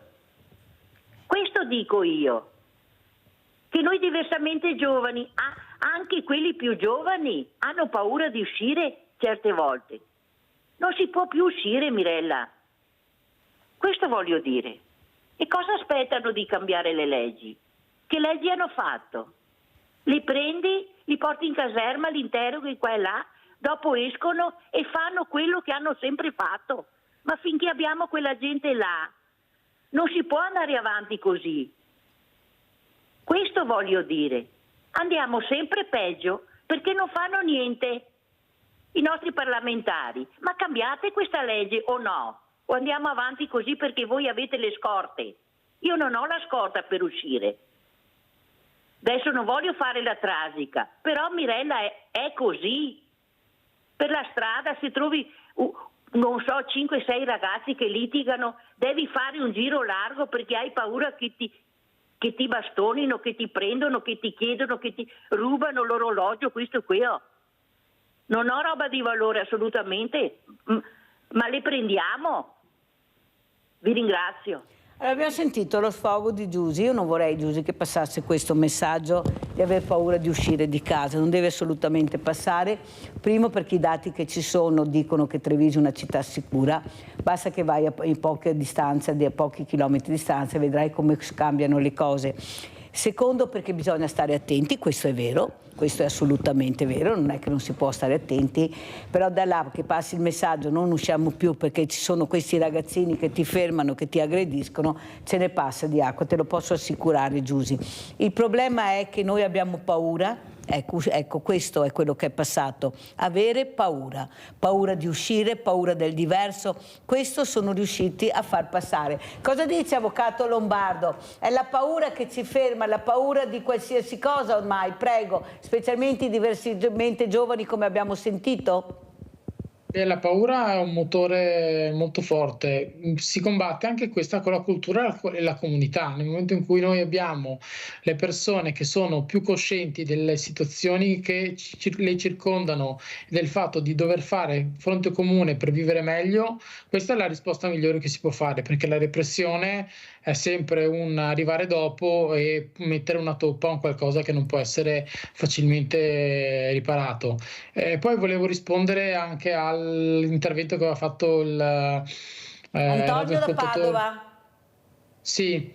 Per quanto riguarda la questione dello sperpero del denaro legato ad esempio alle prossime Olimpiadi, noi siamo stati i giorni scorsi con un gruppo di cittadini e monitoranti a vedere i luoghi dove si sta realizzando la nuova pista da bob e ricordiamo come nella richiesta di assegnazione dei giochi non era stata fatta una indicazione di costruire una nuova pista, ma di una manutenzione di quella già preesistente.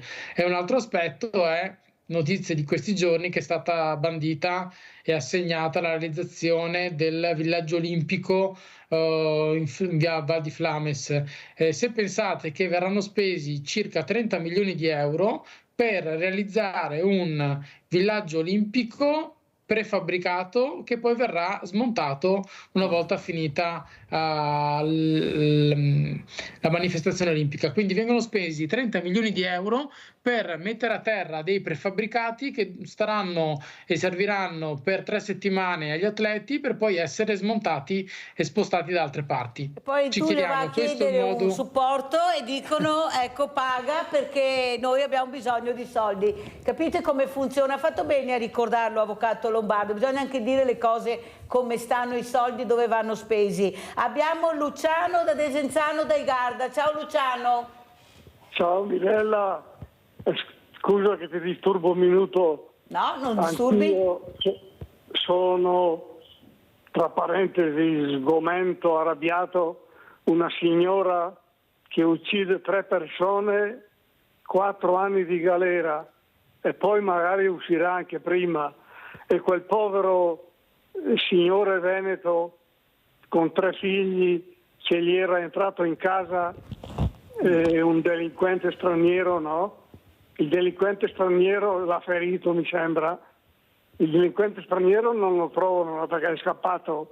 E lui 5 anni di galera e ha chiesto al Presidente della Repubblica, un anno fa o qualche mese fa, aiutami di lasciarlo andare, come si dice, questo signore veneto lì, di liberarlo, no? Di dargli la grazia. E il Presidente Mattarella l'ha rifiutata, no? Lei un giorno, dopo una mia telefonata, Mirella, ha preso in mano la Costituzione italiana, ha preso in mano un libro, una bella Costituzione che abbiamo. Ti entra in casa un delinquente e tu vai a finire in galera, 3 figli. E dopo l'ultima, anche ieri è morta una ragazzina di 17 anni per le strisce. Io non morirò mai, perché bisogna guardare se le macchine che hanno visto se rallentano. Vi saluto tutti, buongiorno. Ciao Luciano, salutiamo anche Desenzano del Garda. Allora andiamo a vedere questa locandina meravigliosa, bellissima, che fa capire invece l'importanza di fare comunità anche con la musica, queste sinfonie di un dono, con questo concerto al Teatro del Monaco venerdì sera. Prego direttore, lo spieghi questo concerto allora? Beh, è un concerto ovviamente che nasce da questo, è un viaggio musicale per un sia alla vita, quindi è un concerto che ha un fine molto importante, un fine di divulgazione soprattutto, stimolato dalla Banca dei Tessuti e poi insomma insieme alla Banca dei Tessuti alla USLA, all'AIDO, insomma tutte queste associazioni che si occupano di temi così importanti. E la musica è ovviamente un veicolo fortissimo da questo punto di vista per poter stimolare anche questa attenzione, e proporremo un repertorio che vede musiche che coinvolgono anche dei giovani solisti dell'orchestra e poi anche grande repertorio sinfonico, però insomma non dico troppo, ecco, perché spero venite a vedere, anche perché c'è questa fondazione importante della Banca dei Tessuti. Non a caso bisogna fare comunità e supportare queste meraviglie che veramente ci fanno vedere anche un mondo diverso, un giovane diverso, una persona diversa. Allora andiamo a sentire proprio il terzo video che ha mandato appunto Tullio Giacomini, Giovani musicisti veneti.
Allora, Sinfonie di un dono, questo concerto dell'11 ottobre al Teatro Comunale Mario del Monaco, viaggio musicale per un sì alla vita dedicato a chi ha vissuto l'esperienza della donazione e del trapianto. Prego Tullio Giacomini. No, volevo dire una cosa. Donare gli organi è una cosa importantissima ed è anche una cosa, un atto di grande generosità, perché tu dai un organo a chi non conosci, non sai, e fai un'opera buona che è grande anche perché non sai a chi dai questo organo, è solo un atto di generosità. E poi in fondo, se parti con qualche pezzo in meno, e sei più veloce per andare su. Sei no? più leggero. Sei più leggero e vai su più facilmente. È sempre ironico il nostro Tullio Giacomini, vedete che ringrazieremo sempre. Allora, avvocato Lombardo, magari se è libero potrebbe venire anche lei a vedere questo concerto meraviglioso, visto che ci sono ancora dei posti liberi, pochi, perché stanno facendo veramente il tutto esaurito. Come ci saluta e cosa vuole dire?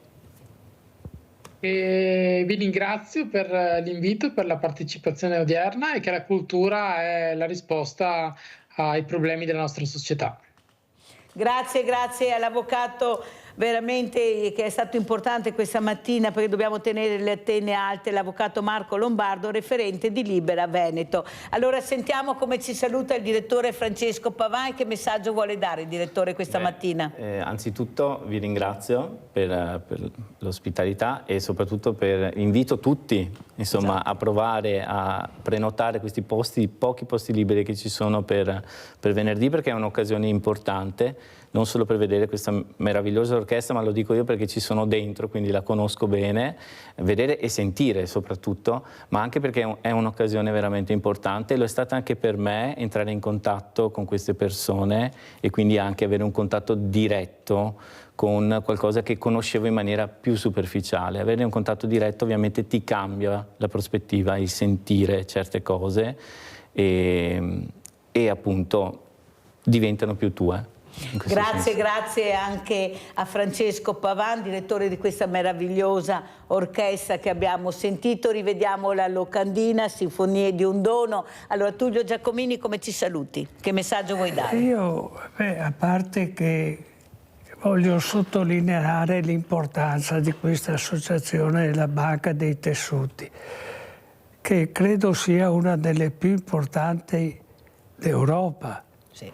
Ecco. E poi se ci sono giovani che ci stanno ascoltando e che magari sono dentro questi giri musicali, che partecipano a gruppi dove si fa musica, vorrei dire loro una cosa: non abbandonate mai il vostro strumento. Domani potete cambiare idea, potete andare a giocare a calcio anziché continuare a suonare, ma il vostro strumento tenetelo sempre con voi, perché capiterà sempre il momento in cui sentirete bisogno di riportarvi su questa cultura musicale che è forse una delle più belle che esistano. Ci sono brani che fanno sognare, fanno piangere, fanno ridere, ma è giusto e bello ascoltarli. E con questo saluto il tuo pubblico. Grazie.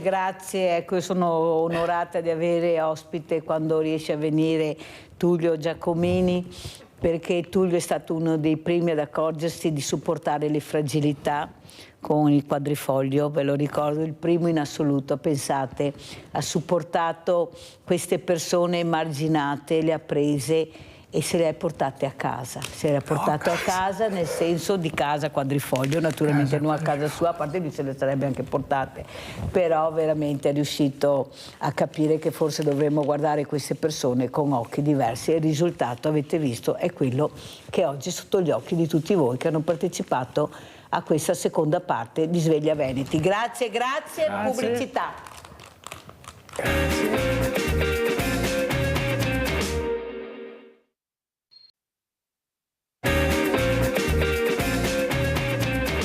Presento subito altri due graditi ospiti. Abbiamo da Padova Elena Ostanel, consigliere regionale del Veneto che vogliamo. Grazie veramente di essere qui, consigliere, per farci capire a che punto siamo anche col fine vita. Saluto anche il generale Giancarlo Iannicelli, collegato con noi, meteorologo. Ecco, doveva essere in presenza, ma poveretto gli è capitata proprio una cosa incredibile. In un secondo ti cambia la vita, vero generale? Un secondo cambia la vita. Non c'è più provvisorietà. Beh, ma la vedo bene, dai generale, tutto bene. Allora partirei proprio da Elena Ostanel, perché ci deve anche lasciare fra poco, perché anche ha un altro impegno. Cosa sta succedendo? Fine vita, Ostanel, basta, proclami, ora Zaia riferisca in commissione. Prego Ostanel. Sì, grazie Mirella prima di tutto per l'invito. Allora, il tema del fine vita, come sai, mi è caro. Io penso che i cittadini veneti vogliano poter decidere rispetto al loro fine vita, non dover soffrire quando sono in un momento così complicato, e tra l'altro lo abbiamo capito perché la maggioranza degli italiani e in particolare dei veneti su questo tema vuole avere la libertà di scelta. Io ho chiesto al Presidente Zaia di venire in aula a riferire perché abbiamo un problema. Noi in aula il 16 di gennaio abbiamo votato contro la proposta di legge di iniziativa popolare firmata da più di 7.000 cittadini veneti. Io ovviamente ho votato a favore e mi sono spesa affinché questo progetto di legge arrivasse in aula. Quello che è accaduto in aula io non so come ha impattato, e io penso negativamente, sulla vita dei pazienti, perché noi sappiamo che abbiamo ancora e avuto delle persone dopo il 16 che hanno fatto domanda di poter accedere appunto alla commissione medica per capire se hanno i requisiti previsti dalla Corte Costituzionale per poter essere accompagnati verso appunto un fine vita dignitoso, e alcuni di questi hanno ricevuto ad esempio un no.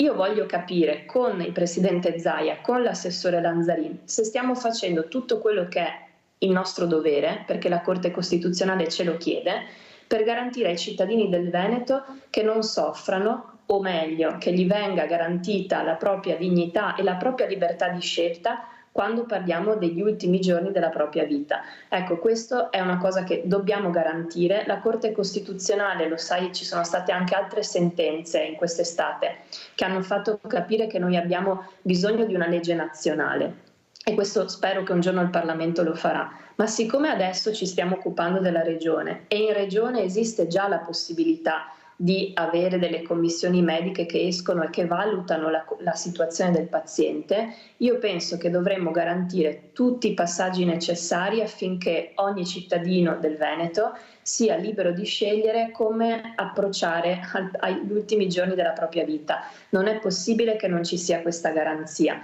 Allora ho chiesto di venire in aula a riferire in commissione, in realtà sanità, di cui sono parte, di verificare insieme quali siano oggi tutte le condizioni che un paziente deve avere e che deve in qualche modo ricevere dalle ULSS nel momento in cui fa una richiesta, e soprattutto devo essere sicura che ogni paziente abbia la libertà di poter scegliere e che non ci sia nessun ostacolo per il diritto che gli viene sancito dalla Corte Costituzionale. Semplicemente questo. Invece io penso che oggi il Presidente Zaia stia solo intervenendo sui giornali. Lui, come sai, ha il mio stesso parere sul fine vita, cioè è d'accordo, però dal 16 di gennaio non se n'è più occupato. Fa ovviamente delle interviste sui giornali, hai visto il film di Almodovar che ha vinto il Festival del Cinema di Venezia, che parlava esattamente di questi temi, dei diritti di libertà, di scelta nel fine vita. Io penso che non serva più parlare solo sui giornali. Oggi noi abbiamo la possibilità in Veneto, anche se non abbiamo votato quella legge di iniziativa popolare, di rivedere quello che stiamo facendo. Possiamo ad esempio decidere di rifar partire l'iter di quella legge, possiamo ad esempio verificare che i comitati per la pratica clinica abbiano tutti gli strumenti necessari per poter prendere in carico le vite dei pazienti.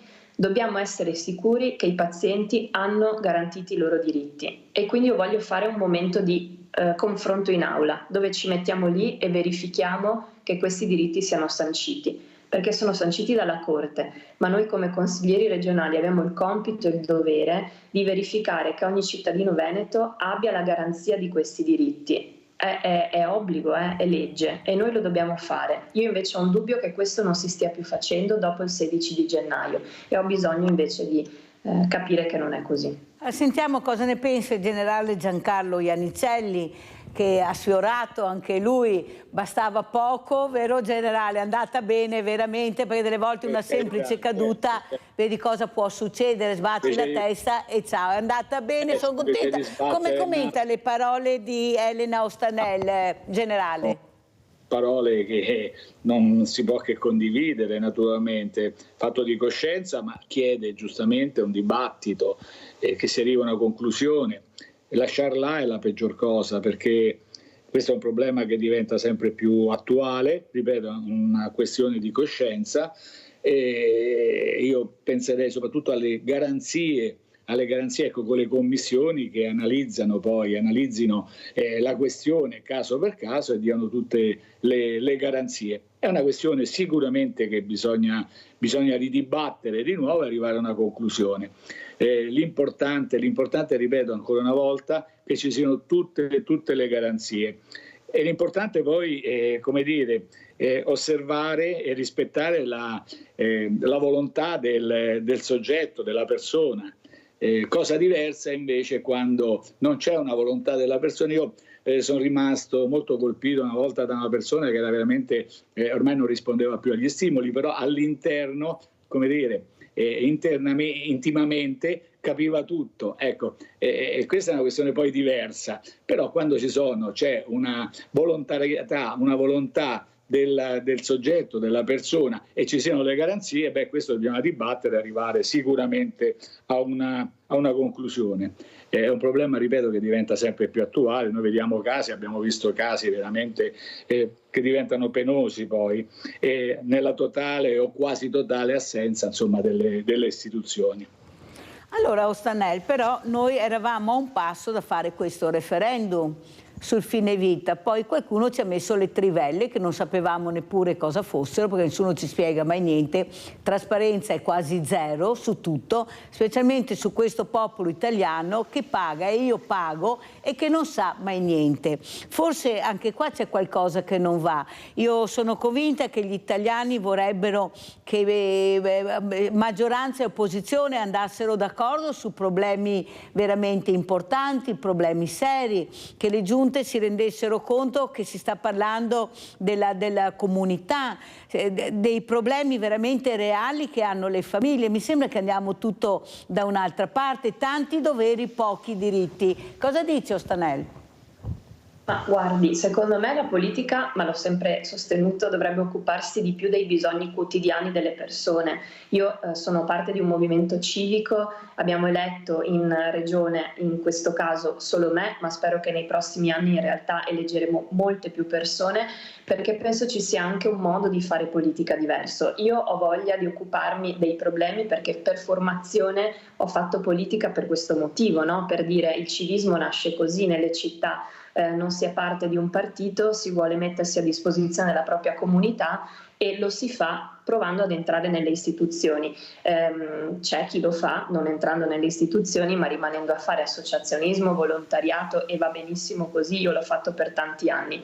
Adesso ho l'opportunità di stare dentro il Consiglio regionale e quindi mi piace occuparmi in realtà dei problemi quotidiani delle persone. Mi piace poco il dibattito politico, quello da talk show.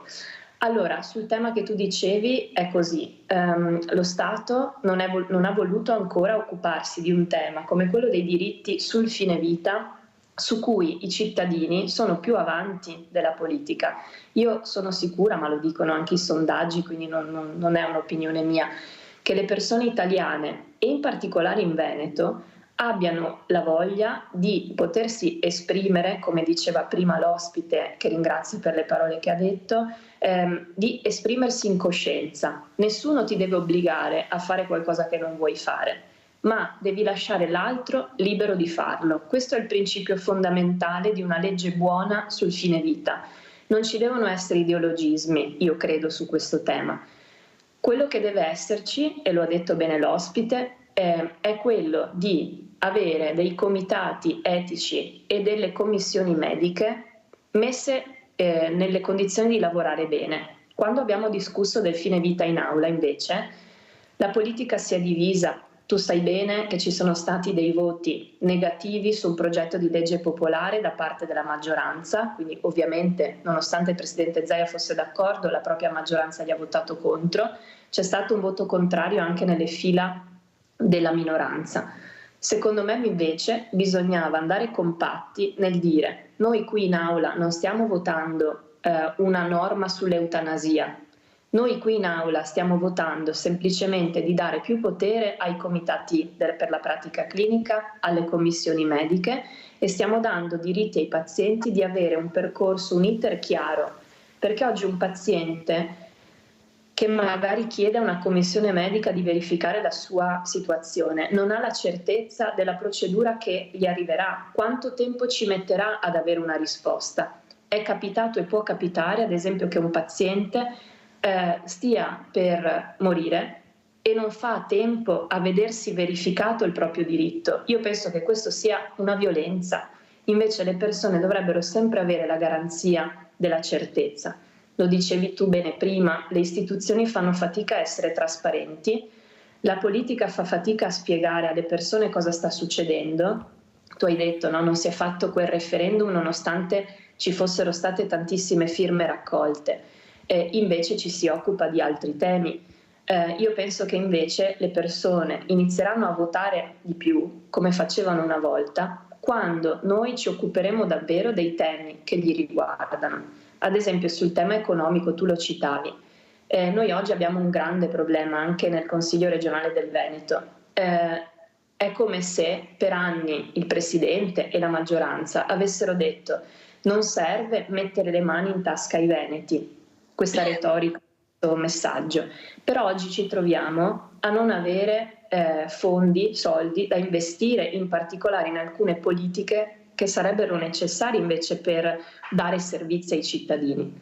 Allora, io penso che la politica debba essere, chi fa politica, non la politica in generale, ma tutti quelli che fanno politica debbano essere più sinceri e occuparsi davvero dei problemi delle persone. Come si fa? Ad esempio sul tema che tu citavi ambientale, visto che abbiamo visto anche in questi giorni, hai parlato di trivellazioni in mare. Facciamo uno spostamento rispetto al tema della crisi climatica che stiamo vedendo in questi giorni, che continua ad impattare sui nostri territori. Oggi tra l'altro è l'anniversario della strage del Vajont. Allora proviamo a legare... che lo dicessi Ostanello, ho detto speriamo che Ostanello dica, e infatti l'ha detto, chissà quanti se lo ricordano. Sì, io me lo ricordo molto bene, a parte il fatto che mi piaceva moltissimo lo spettacolo di Paolini, te lo ricordi che facevano questo bellissimo spettacolo di teatro civile dove raccontava la storia e la verità sul Vajont, perché anche lì per tanti anni noi abbiamo dovuto sentire, e voi ve lo ricordate benissimo, anche la politica e anche i tecnici mentire su quello che stava accadendo. Per via di mentire non ha perso di sicuro ecco il ricordo. Fermo un secondo Ostanel, perché abbiamo Paola da Padova, se no mi cade la linea col centralino. Vai Paola. Sì, ciao Mirella, ciao. Buongiorno ai tuoi ospiti. Un saluto particolare a Iannicelli, che grande stima e grande affetto e tanti auguri e avanti così. Vajont, certo, mi personalmente me lo ricordo perché abbiamo temuto in famiglia di perdere mio fratello che era da quella parte per lavoro, invece si era spostato, sì, che come fare a non ricordare comunque una tragedia del genere e che dovrebbe essere stata di monito, che purtroppo non è. Però volevo approfittare, essere breve, d'accordo sul fine vita, per me è quasi scontato. Volevo chiedere, approfittare della tua ospite, perché visto che impegno civico sarebbe tanto una cosa da fare abbastanza semplice, fra virgolette, e di grande utilità per tutti gli anziani soli in casa, di dotarli, che non si trovano oltretutto in giro, di quei orologi o da mettere al petto, che basta schiacciare un pulsante perché venga allertato un SOS. Perché altrimenti, ora che in certi momenti non hai il tempo di fare il numero di telefono, non ce l'hai sotto mano, invece di questi apparecchietti che si possono portare al polso o al collo, basta schiacciare un pulsante. Quindi credo che sia il minimo che si potrebbe fare, magari facendoci anche pagare, per carità, dall'alto delle nostre pensioni di 1.000 euro, ci mancherebbe altro, ma almeno che di venire dotati di questo. Per quanto riguarda l'ambiente, qui veramente ci sarebbe da parlarne per una vita e non lo so. Comunque anche per quanto riguarda i fondi bisogna bussare anche a Roma, che ci lasciano qualche soldino in più a noi veneti, che abbiamo voglia tutto sommato a fare tante robe, che ci lasciassero qualche soldino in più per tutti gli impegni civici che ne abbiamo bisogno. Ti saluto, grazie infinite, grazie. Grazie a te Paola. Allora, prima di commentare la telefonata di Paola con Elena Ostanelli, sentiamo come commenta il generale Iannicelli questo accordo in tranquillità questa mattina, che si dialoga per un bene comune. Prego generale. Ma lo diceva la gentile ospite, un fatto di coscienza, qualcuno confonde l'eutanasia, si vota, che è una cosa molto molto più complicata, più difficile, ma il fine vita è una cosa. Io volevo tornare su Paola intanto ringraziandola.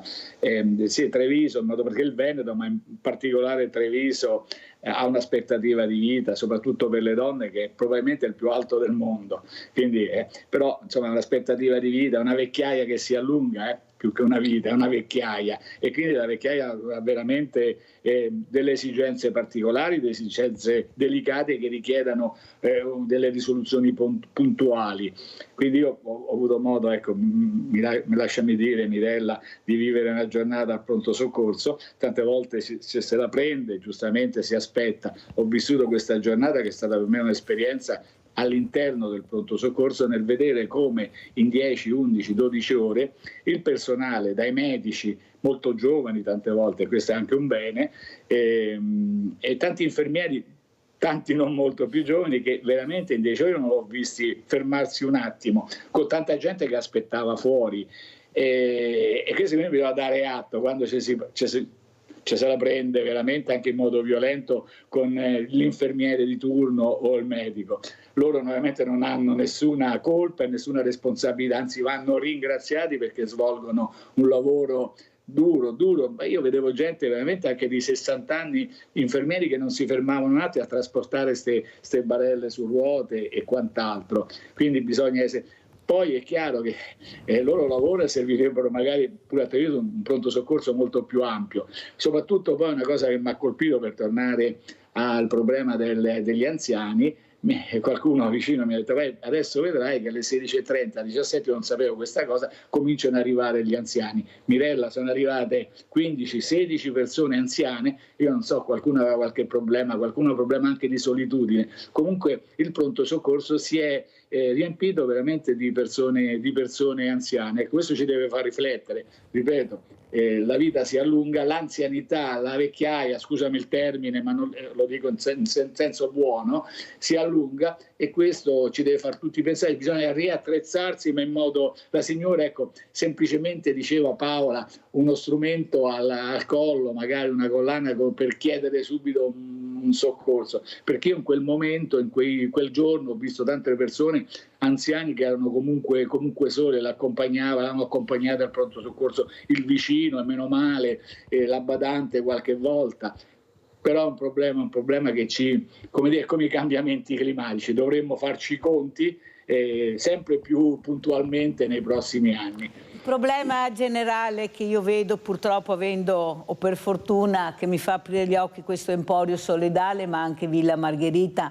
Anzi, ringrazio pubblicamente il generale Iannicelli per aver difeso Villa Margherita in consiglio comunale, perché qualcuno non ha capito che l'obiettivo era quello di aiutare le fragilità, e se c'era qualcosa di sbagliato si doveva dialogare e non cercare solo di arrivare al massimo organismo, che è il Consiglio Comunale a Treviso, per dare la pugnalata. Detto questo, la ringrazio generale, è stato uno dei pochi che ha difeso, però lei ha detto, e qua lo dico anche alla Ostanelli, perché a una certa ora arrivano gli anziani? Io lo so il perché, generale, perché arriva la sera, arriva la paura e arriva la solitudine.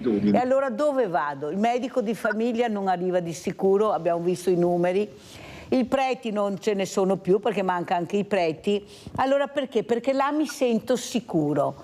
Una volta perché non si arrivava al pronto soccorso? Perché arrivavano i medici di famiglia a qualsiasi ora, difficilmente ti mandavano al pronto soccorso, ma bastava la parola e tu eri tranquillo. Ostanelli, abbiamo forse un po' troppo dimenticato questi scrigni meravigliosi che abbiamo ancora la fortuna di avere, che non ci danno la possibilità di aiutare. Io lo chiedo a lei, Ostanelli, ma in Regione vi rendete conto che dovete capire che abbiamo 7.500 associazioni di volontariato, che non ci conosciamo tra di noi? Chi dovrebbe fare questo fa altro, vero che troviamo l'anziano solo in caso che o chiama Sveglia Veneti per avere un po' di conforto oppure una risposta al problema che ha, perché qualcuno non ci dà i nomi e i cognomi, perché c'è la privacy. I servizi sociali non possono fare questo. Ma stiamo scherzando? Ci stiamo tutti prendendo in giro, colpendo proprio perché alla fine chi ci rimette è la fragilità che non possiamo aiutare? Cioè, cosa servono volontari insieme se non riescono a unire le associazioni? Prego, Stanel. Grazie, è un tema che mi interessa molto. 2 settimane fa c'è stata la festa del volontariato qui a Padova. Tutte le associazioni erano riunite in Prato della Valle e noi siamo stati, io in particolare, 8 ore a fare appuntamento per appuntamento, associazione per associazione, perché volevo capire cosa il consigliere regionale e il consiglio regionale può continuare a fare per sostenere il lavoro delle organizzazioni di volontariato che, come dici tu, stanno facendo servizi per i cittadini. Io aggiungo, non dovrebbero essere lasciati soli, perché il volontariato va benissimo, ma non è che possiamo scaricare la responsabilità della gestione dei nostri anziani ai volontari, perché così è troppo facile. Ho incontrato tantissime organizzazioni, le conoscevo già perché sono sempre stata attiva in questo mondo, ma le ho volute reincontrare, che si occupano del tema che la vostra ospite al telefono portava, che tu adesso hai ripreso. Noi non ci stiamo rendendo conto che oggi il problema dell'invecchiamento è un problema perché abbiamo tante persone anziane che rimangono sole. La notte farebbe paura anche a me, che sono ancora abbastanza giovane, diciamo, se fossi sola.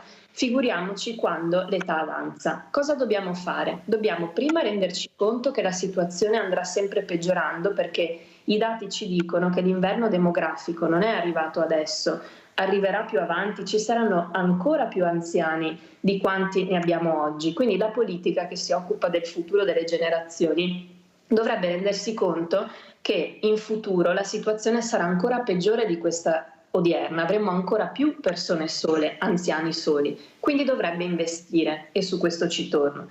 Altra cosa, lo diceva la tua ospite, una cosa che potremmo fare subito è che il Consiglio regionale e in particolare chi si occupa della gestione del sociale e della sanità potrebbe mettere in rete, e questa è una proposta che io ho fatto scrivendo ad esempio a Presidente e Vicepresidente dell'ANCI, prendiamo le organizzazioni nel Veneto che si occupano di tutela delle persone più anziane, ce ne sono tantissime, che fanno servizi diversi, dalla telefonata a casa per le persone sole, il numero appunto per fare in modo che una persona possa chiamare se si sente sola, al trasporto per andare a fare le visite nel momento in cui magari un anziano non guida più. Abbiamo una serie di servizi che devono essere messi in rete. Non possono farlo da sole le associazioni, non può farlo da solo il centro servizi volontariato provinciale, deve esserci, per quanto mi riguarda, la Regione assieme all'ANCI Veneto, che fa un tavolo, mette insieme attorno a un tavolo tutte le realtà e prova a capire che tipo di investimento può servire per dargli una mano, perché basta davvero poco. A me sono state fatte delle richieste minime in termini di, ad esempio, un mezzo in più per accompagnare le persone a fare le visite, o ad esempio ho saputo che ci sono delle province come nell'Alto Vicentino dove manca la macchina per portare le persone più anziane ad esempio a fare la dialisi. Allora, tutto questo lo possiamo un attimo mettere a sistema. Ma mi scusi, Stanelli, io prima ho presentato un ospite, Tullio Giacomini, col direttore d'orchestra, il dottor Francesco Pavan, questo concerto l'11 di ottobre, dico questo perché è quello più recente che abbiamo fra pochi giorni, al Teatro del Monaco a Treviso. Un concerto poi che parla anche della donazione dei tessuti, perciò un concerto importantissimo. E ci sono ancora dei posti liberi, pochi ma ci sono. Ma io penso, quanti posti ci potrebbero essere liberi, essere occupati dalle RSA, magari anziani che ancora hanno voglia di uscire, di prepararsi, non è il finimondo, anche se vanno a letto alle 10 o alle 11 per una sera, anzi avrebbero anche piacere, magari si addormenterebbero anche in teatro, ma benissimo, ma intanto sono a teatro. Ma perché ci dimentichiamo di loro? Ma perché con 7.500 associazioni di volontariato non possiamo andare a prendere quelle che sono a casa casa che abbiamo i pulmini, abbiamo le associazioni che si occupano di questo, e portarli a vivere, perché lo possiamo fare, ci sono, ma siccome siamo divisi, non ci conosciamo tra di noi, non sappiamo chi fa cosa, perché tutti fanno tutto, l'anziano rimane a casa da solo. E dove va? E va al pronto soccorso, almeno trovo qualcuno. Cosa dice Giancarlo Iannicelli, generale della mia proposta? Andiamo a prendere queste persone, sì o no? Visto i numeri che tutti col fiore all'occhiello, il Veneto, il più grande, col più grande numero di volontariato, e dopo troviamo il morto in casa. Prego, generale. Hai centrato ancora una volta, Mirella, il problema del coordinamento tra queste associazioni, che sono tante, e fortunatamente, perché nel Veneto, nella nostra città, l'associazionismo forse è il primo in Italia per quantità, quindi c'è la struttura sana, però se ognuno corre in una direzione diversa, ecco che i risultati poi sono minori di quelli che si potrebbero ottenere. Io ti posso dire, Mirella, che l'ISRA qualche anno fa, il gelato in città, io non ho visto mai volti così felici come gli anziani che in città, accompagnati naturalmente, hanno gustato un gelato in Piazza dei Signori, ma non lontano 2 domeniche fa a correre per la vita, no? Della nota campionessa di sci. L'ISRA, ognuno si è presa il compito di portare, erano una decina degli ospiti dell'ISRA che hanno aperto questa camminata in carrozzella. Ecco, li vedevi vivi, li vedevi essere di nuovo parte di una società viva. Perché, come dici, stanno bene, perché noi fortunatamente abbiamo degli istituti per anziani buoni in cui sono assistiti in modo dovuto, qui non ci sono scandali. Qui anche nel problema, quando c'è stato il Covid, i nostri istituti sono quelli che erano più protetti rispetto a altri istituti in altre parti d'Italia. Però sono dentro e vorrebbero pensiamo invece anche a quelli a casa da soli. Allora Ostanel come ci saluta, perché l'ho fatta rimanere più del previsto, ma non sapevo che se doveva andare via. Ecco, come vuole salutarci? Che messaggio vuole lasciare? Sto sempre volentieri qui, quindi insomma aspetta la riunione successiva. Allora io vorrei salutarvi aggiungendo un pensiero. È vero che gli anziani possono essere portati fuori dall'RSA, gli si può fare un lavoro da parte delle istituzioni di supporto che spesso non facciamo. È quello che provavo a raccontare prima. Un conto è pensare alla propria funzione politica come a una funzione di dibattito. Un conto è pensare alla propria funzione politica di persona eletta cercando di risolvere un problema. La proposta che facevo prima di dire che la Regione con l'ANCI può fare coordinamento è una proposta che voglio portare avanti e penso che sia accettabile sia che uno sia di destra sia che uno sia di sinistra, non è una proposta di buon senso. Però aggiungo, le RSA costano troppo in questa Regione. Quindi è vero che noi ci dobbiamo occupare dei temi quotidiani, ma è anche vero che la politica ha un compito di programmazione. Com'è possibile che una famiglia oggi in Veneto debba decidere di spendere tutti i soldi che si è messa via, magari con anni di sacrificio al lavoro, per riuscire a pagare e sostenere una retta nell'RSA? Io penso che questo sia un tema di cui la politica qui si deve occupare anche con un posizionamento politico, perché ad esempio io penso che se avessimo avuto più fondi nel nostro bilancio, anche chiedendo magari un contributo in più a delle persone che magari potevano pagare nel corso del tempo, noi oggi avremmo ridotto la retta dell'RSA a quelle famiglie che fanno più fatica. Allora, queste proposte, che sono delle proposte che magari sicuramente potrebbero dire, è più facile dire siamo Veneto tax free, ma dopo, alla fine, chi paga i servizi? Le pagano le famiglie e le pagano senza riuscire ad avere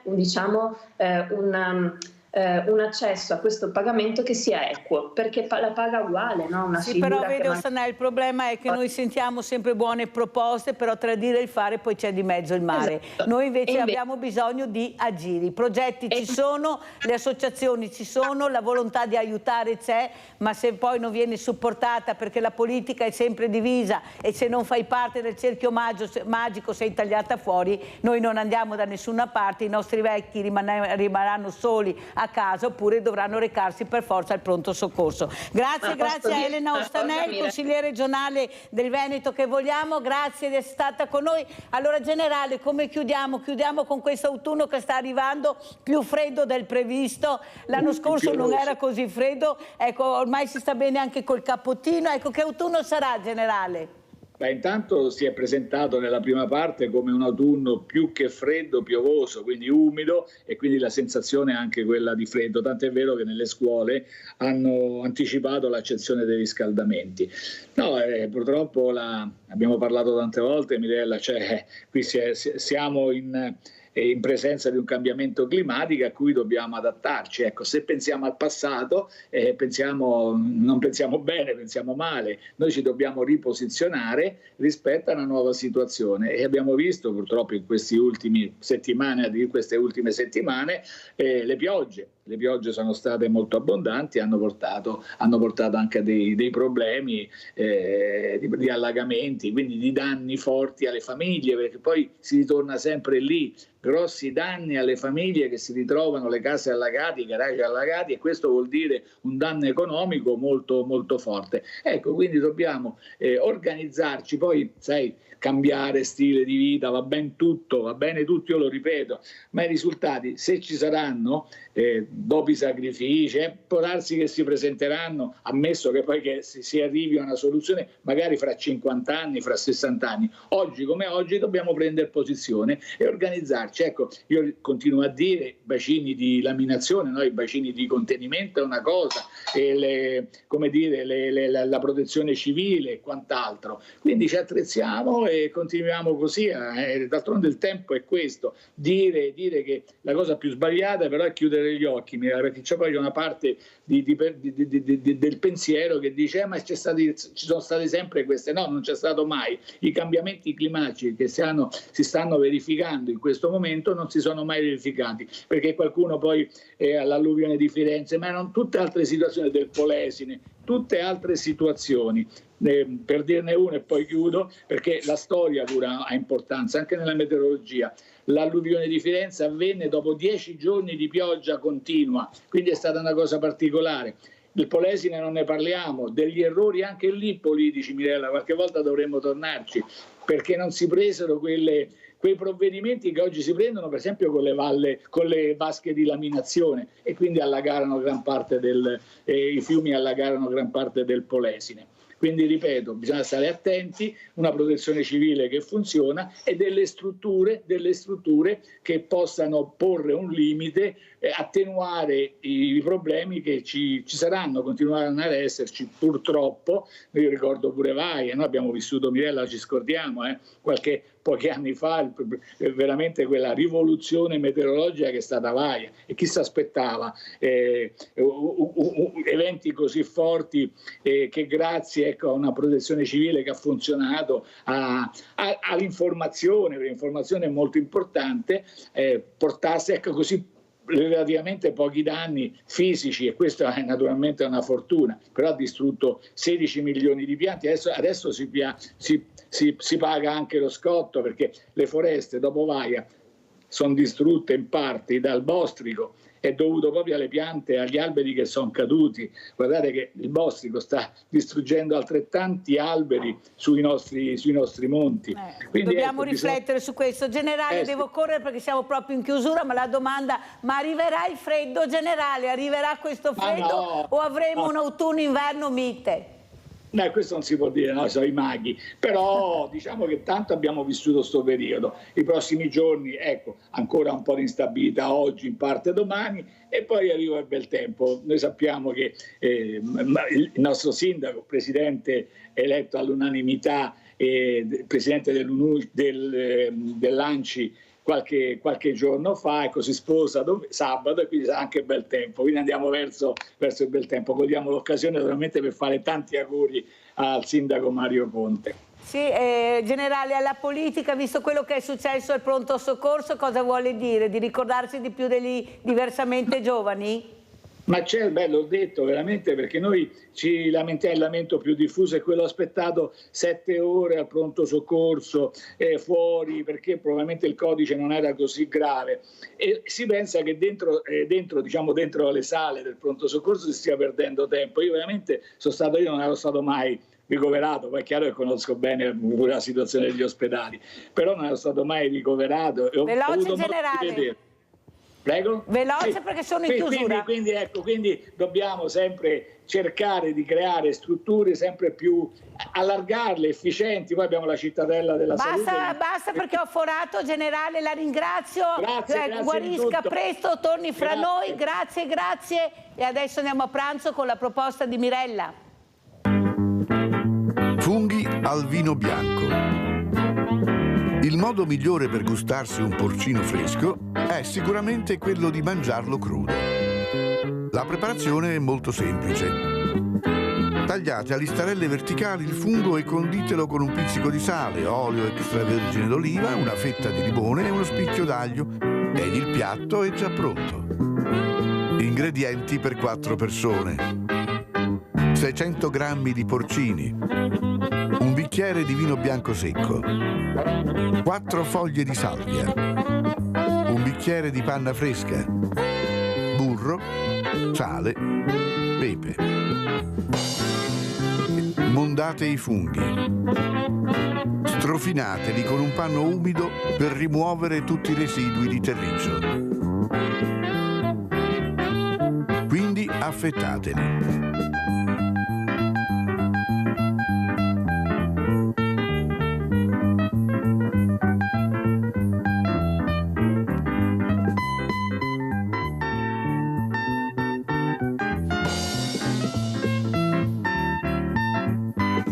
Raccoglieteli in una padella con una noce di burro e la salvia.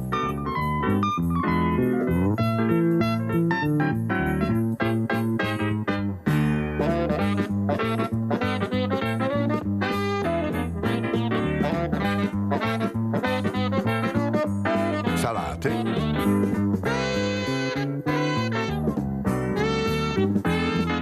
Pepate. Lasciate rosolare per 5 minuti, mescolando di tanto in tanto.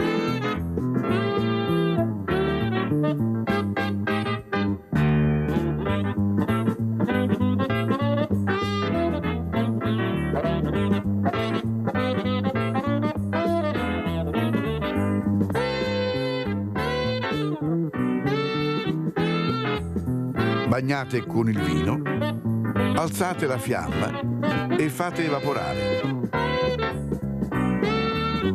Quindi abbassate il fuoco, unite la panna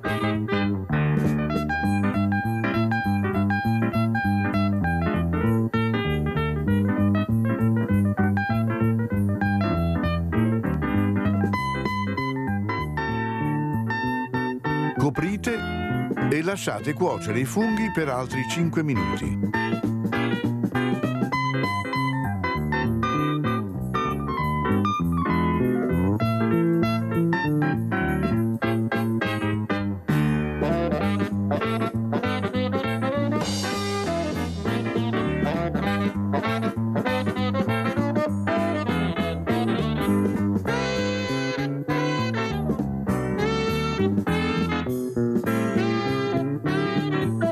Guarnite con prezzemolo tritato e servite subito. E buon appetito!